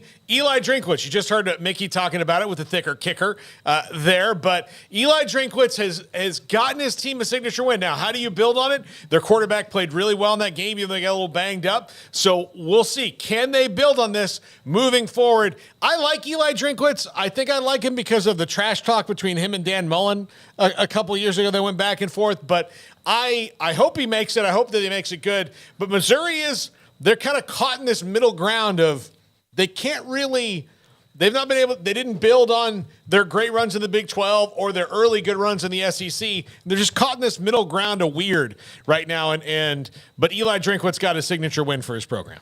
Yeah, I don't know how much he was ever really on there, but I think, had things started to slide, he definitely would have found himself entering that territory. So I think he cut it off at the pass, at least for right now. I think he's got some big recruiting battles that he could still win that would add even more momentum. The big 5-star Ryan Wingo, wide receiver. Mm-hmm. I think Texas is a favorite there as well. But, it's like you got Luther Burden and you got these other guys that you've been able to land. So, that was huge for them to get that W, to do so in front of a home crowd and to beat an old rival and a highly rated one at that. So, and to do it in the dramatics that they did, like I did I call it Mojo rankings because I do a little bit differently than just straight up power rankings. I take a little more into account than just like I watch these power rankings. It's just the standings basically, and I put a little bit more thought into it than that. And I didn't knock K-State down very much. Like the only reason I would is because they're just so banged up. If Will Howard's hurt, then okay, I'll probably knock him down an extra peg. But they lost on a 61-year-old walk-off field goal on the road against an SEC team. Like I'm not going to really punish them too much for that. But we'll learn a lot more about them this weekend. But yeah, is that as much how they lost it, nobody else around them or below them was able It's to push both. up. I'm not going to just throw BYU above them just because BYU's 3-0. Do I think they're better than K-State right now? No, I don't. Do I think that who's another 3-0? Do I think Kansas is better than Kansas State right now? I'm not sure. I'm not ready to make that move just yet. So that's where I'm coming from. You can lose a game and still stay where you are. Yeah. It's a 61-year-old walk-off field goal on the road, but no, that was a huge win for Missouri and great for them. And he's definitely cooled off any potential warmth there. And here's for Kansas State. You don't even try as hard to block that field goal because the last thing you want to do is give them 15 yards to if you're already worried, like if you see the guy trotting out at 61 yards and the coach is confident he can make it from 61 and do that, and I didn't think he was going to get it there. No. And he not only got it there, he got it there with plenty of just steam on it. You're gonna probably go, all right, look, we got to just make sure we don't commit a penalty here and go to overtime, because if you're confident he can make it from 61, then he can make it from 45. Yeah. So that's what or you you're don't want going to to do. have a kick six situation. Yeah, exactly. Number 4, Jeff Hafley at Boston College. Now, look, I know that they lost last week, but they have got some athletic talent there that they haven't had in a while. Their quarterback, Castellanos, can move around. And he was recruited several places, including Florida State, who I think he had a huge chip on his shoulder about this. Florida State told him he is an athlete. You're not necessarily a quarterback. You're not necessarily something else, but you are here as an athlete. And he bet on himself and went to Boston College and had 400 total yards against the number 4 team in the country last week. And if not for their immense amount of penalties, they might have ruined FSU's season. But I think Jeff Hafley, even at a loss last week, cooled his seat a little bit at Boston College because he's got some guys coming in that weren't there before. Yeah, Castellanos was a UFC guy or UCF guy. UFC guy, that'd be something, wouldn't it? Yeah. A UCF guy, as they just continue to sprout quarterbacks like it's going out of style. But he had a great performance, and that was one that I saw a lot of last weekend. That of all the games that were being played, I know they weren't the big sexy games, but of all the interesting stories that ended up popping up, I didn't necessarily have Boston College and Thomas Castellanos being like as much in the headlines as just about anything else. So they've got something to chew on and something to build from. I think there at BC. That last penalty. I mean, it was. They're going to get the ball back. Yeah, they're getting the ball back. Yeah. I mean, it was just. I hated to end like that for if you're Boston College. For Florida State, it just ended the game. Yeah, that was. I can't imagine what you were going through with that, but that was interesting, and it definitely has shown. I think since the LSU win, Florida State's not quite as much of a sure thing as we thought that they were after beating LSU. They're just they're. Well, I mean, it wasn't, and I think it wasn't just LSU. Like they went out and they drilled Southern Miss. Yeah. And Southern Miss is an okay team. They're not like great, but they're okay. They drilled them, which is what they used to do when they were winning conferences. So you think like, oh hey, but look, 2013 when they won the national title. Boston College had them down like 21-3, and then Jameis, became Jameis. I think he threw a Hail Mary as the half ended, and that kind of killed it. But, it's always a tough place to play for them. And that's why when people just say you're going to run the table, there's always a certain team that just annoys the hell out of you, and you got to play them on the road or it's bad weather. Here's the other thing about Boston College. Whenever Florida State comes there. We don't need no more Florida State stuff. They have some sort of like special day. It's like the emotional day where everybody has the same shirts and jerseys and all that stuff. Anyway, it just always how it is. No, is that why the game was close? No, but like the fans are like extra keyed up. Well, because of that. Florida State. But even they throw on like there was the 9/11 thing this week, and so they had this. Everybody did that. Yeah, but I'm just telling you. Number 3. By the way, Boston College though they are 1-2, so let's not like pump them up too much. But at least there was some promise that they almost upended Florida State. Yeah. Number 3, Mike Bloomgren at Rice. Look, you win against Houston. I mean, and there have been big calls for Mike Bloomgren's job. Big calls for Mike Bloomgren's job. And he beats Houston and may have paused that for a little while. Rice is they're trying to make obviously they're trying to make moves. They're trying to be better than they have been for a long time. It's been a moribund program. You can win at high-level academic schools if you have the right guy. But Mike Bloomgren beating Houston, I think, cooled his seat for now. Yeah, I mean, I remember we talked to Taylor. We didn't bring up Rice this time around, but we've definitely talked to him in the past. I know last year it was very much a dire situation. It appeared like with his job, and he really needed to finish strong. And then he's back, and don't know quite what to expect, and they get beat up by Texas, which is what you'd expect. But, yeah, they've been since won a couple games and beaten Houston why this has cooled off significantly, because that was a step forward in the right direction, a long time since they'd won that rivalry game. And, JT Daniels is there and gives them a little bit more oomph at quarterback. And you got McCaffrey. And, yeah, they're not a team that's going to probably, go and compete to win, the conference or anything. But being 2-1 at this stage, and your only loss being to what is now the number 3 team in the country that you're always going to plan on losing to in the opener, I think that they've rebounded nicely from that and do have a little something headed in the proper direction now, as opposed to kind of what you got was a marriage that was coming to a close late last year when we were talking to Taylor. Yeah. Number 2, Neil Brown. Look, you beat Pitt, and you're at West Virginia. Everybody can be quiet for a little while. And look, if he goes out and beats Tech, then that's another big win on the thing. And you can maybe he's gotten a handle on this thing, which he hasn't for the first couple years that he's been there. Maybe they're starting to turn it around. We'll see against Tech. Both these coaches, I think, need this one kind of different ways, but pretty badly to get their seasons on track. Especially Tech needs to match the hype a little bit. Yeah, but it'll be interesting. I talked about this all offseason, though, just the offseason hype and kind of what it creates. And yeah, I noticed Joey a couple of sessions ago. You could see him kind of getting annoyed by some of the doubting of how they're using the quarterbacks and, things like that. So I think there's definitely some pressure on Tech.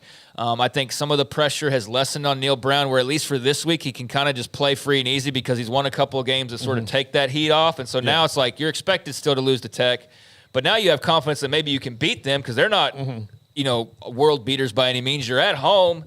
You've beaten 2 rivals. You played Penn State. So I think that you've beaten 1 rival. You played Penn State. So I think you played a really good team, and you kind of know where you are at this point. I think you stack up relatively well with Texas Tech. Yeah. I mean, I don't think it's beyond, I don't think it's a foregone conclusion that Texas is going to roll in there and beat them in Morgantown. So if they can somehow be 3-1, I mean, that would be incredible. But even at 2-2, I do think that just beating Pitt was a huge step forward for them. Now, can they do anything offensively outside of C.J. Donaldson running the ball? I mean, can Nico Marchiol actually throw the ball around? That's what I'm interested in seeing more. Garrett Green, that wasn't his strength either. Before he got dinged up. So I just don't know offensively, can the defense just carry the load for them and C.J. Donaldson in the run game and I guess just pop a play here and there because they don't really have a passing game to speak of, and I just don't know how sustainable that is. But they are in a better spot than, many could have predicted at this point, where they most likely were looking at 1-2 and then running into the Big 12. I tell you what, I was like, so many West Virginia fans are, they're uptight, they're anxiety, and Neil Brown was just, again, very emphatic when we were at Big 12 Media Days. Good win for them.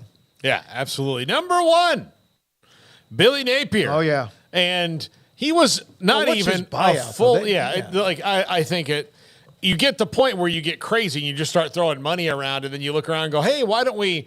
And look, that might be part of the reason that Florida fell behind in facilities, because they were playing some buyouts because they kept firing coaches. And, other than, look, Steve Spurrier, no buyout. He left to go to Washington. And Urban Meyer retired, so there was no buyout there. And there might have been like the other way around, because Ohio State hired him probably while he was still under contract with Florida. And so they were okay there, but they fired, other than that, they fired Ron Zook, they fired Jim McElwain, they fired Will Muschamp, they fired Dan Mullen. That's a lot of coaches you fired in a decade or so. Yeah, so in 20 years, so just say 20 years, you fired 4 coaches. So you've been paying a lot of buyouts, and then you're probably going to have to do it again if you get kind of greedy and don't let Billy Napier get where he's going. But a big win over Tennessee and a thumping, shows that he might have a little intensity there, or, we don't really know what that means about the rest of the SEC East. But I do think not letting Tennessee end their losing streak the first chance they got against you in the Swamp was a huge thing for Billy Napier. Yeah, I mean, the only thing that I'll slightly disagree with you, I just don't ever I never considered him on the hot seat to begin with, really. I just, it's too early to consider him, not even halfway through the second year of already being in a position to get fired. After year 2, okay, you start to have those conversations, especially if it's sliding south. But it just felt a little bit too early. But I know why there's the conversation of just like, oh, crap, is this going to be the guy or is it not? And, oh, boy, if it's not, they're in a big world of trouble. But I do think that beating Tennessee, who's clearly not exactly what they were last year, and that's fine because they lost some great talent, I do think that soothes a lot of souls and soothes a lot of, feelings about just, how they've looked and how they've gone about handling things, and to be – pretty clearly the better team last weekend, and to have some big performances from the likes of ETN and company. That did them a world of good. Yeah, absolutely it did. And I just there were a lot of things going on. Look, Urban Meyer's clearly on a rehab tour and did a documentary about how great it was when he was at Florida. And I kind of felt like maybe he's trying to sneak his way back into that job, and that would make a lot of sense to me. Urban wouldn't sneak. And then you have the whole debacle with Jaden Rashada, which was not Billy Napier's fault. But when money people get crazy, then the guys who's they're not going to take nobody involved in that's going to be like, yeah, we messed this up. They're going to be like, Billy, how did you let us mess this up? You said you had the money. You didn't. You screwed me, not the other way around. So yeah, no, that was a nice win for them. That jumped out. I'm not surprised Florida played well, and not even if they would have won the game, but they dominated that game for the most part. And good for Neil Brown, Drinkwitz with a huge win for Missouri. Their schedule only gets tougher moving forward. I think the only thing about this is at least a couple guys on the list could be back there in about 2 weeks. Hafley and Neil Brown, and but I do think that Napier. That was a good win for him, and I just think it's too early. But yeah, it's interesting to start having these conversations, because that's the other part of this sport is the coaching carousel and how all that operates, and who's going to be the first team. Well, it's Michigan State, I guess, right? But who's going to be the first team to fire their coach based on the results and not the off the field? Mm-hmm. We haven't got there, but we're not far off probably from that being the case somewhere in the country here in the next few weeks. So yeah, that's always a very interesting part of this whole game that we love so much. Yeah. By the way, thank you to everybody who's been a part of watching today. Our sponsors who are amazing. Also, 365 Sports tonight at 10:30. Emery and I just traded information on what that will be at 10:30 on the local CW. Paul's triple option, not tomorrow. He'll be doing the show. Craig and I will be headed down near Austin to Hutto for a Midway High School football game. Will Hammond, the quarterback who's the Texas Tech commit, will be who we watch and cover tomorrow night. And then also on the 365 Sports menu, my Week 5 with Garrett helped me out with Week 5 high school football podcast featuring North Crowley High School and also Smithson Valley. Okay, how many yards does Will Hammond throw to you last night? Oh, boy, probably. It's the same dude who scored 10 touchdowns and they lost the game. So, there's all sorts of possibilities here. I would say the thing about him, he's as much of a running threat. He's not going to be he has got nearly 2,000 yards rushing in his career. I would say 350 minimum. Be a long night, man. It's going to be a long night. Well, then that's throwing below, for 350. And that's below his average. Yeah, I know. But you add in, we're not even including him running at all in this. 100 yards rushing. 350 yards. Now, that doesn't mean Midway loses the game because, again, Hutto lost a game earlier this year, 82-80, and it was not overtime to a team that runs the ball, Liberty Hill, but Midway struggled running the football. So we'll see. We watched him beat Midway last year. Midway beat them last year at Panther Stadium. Are you done? Yeah, I'm just asking that question.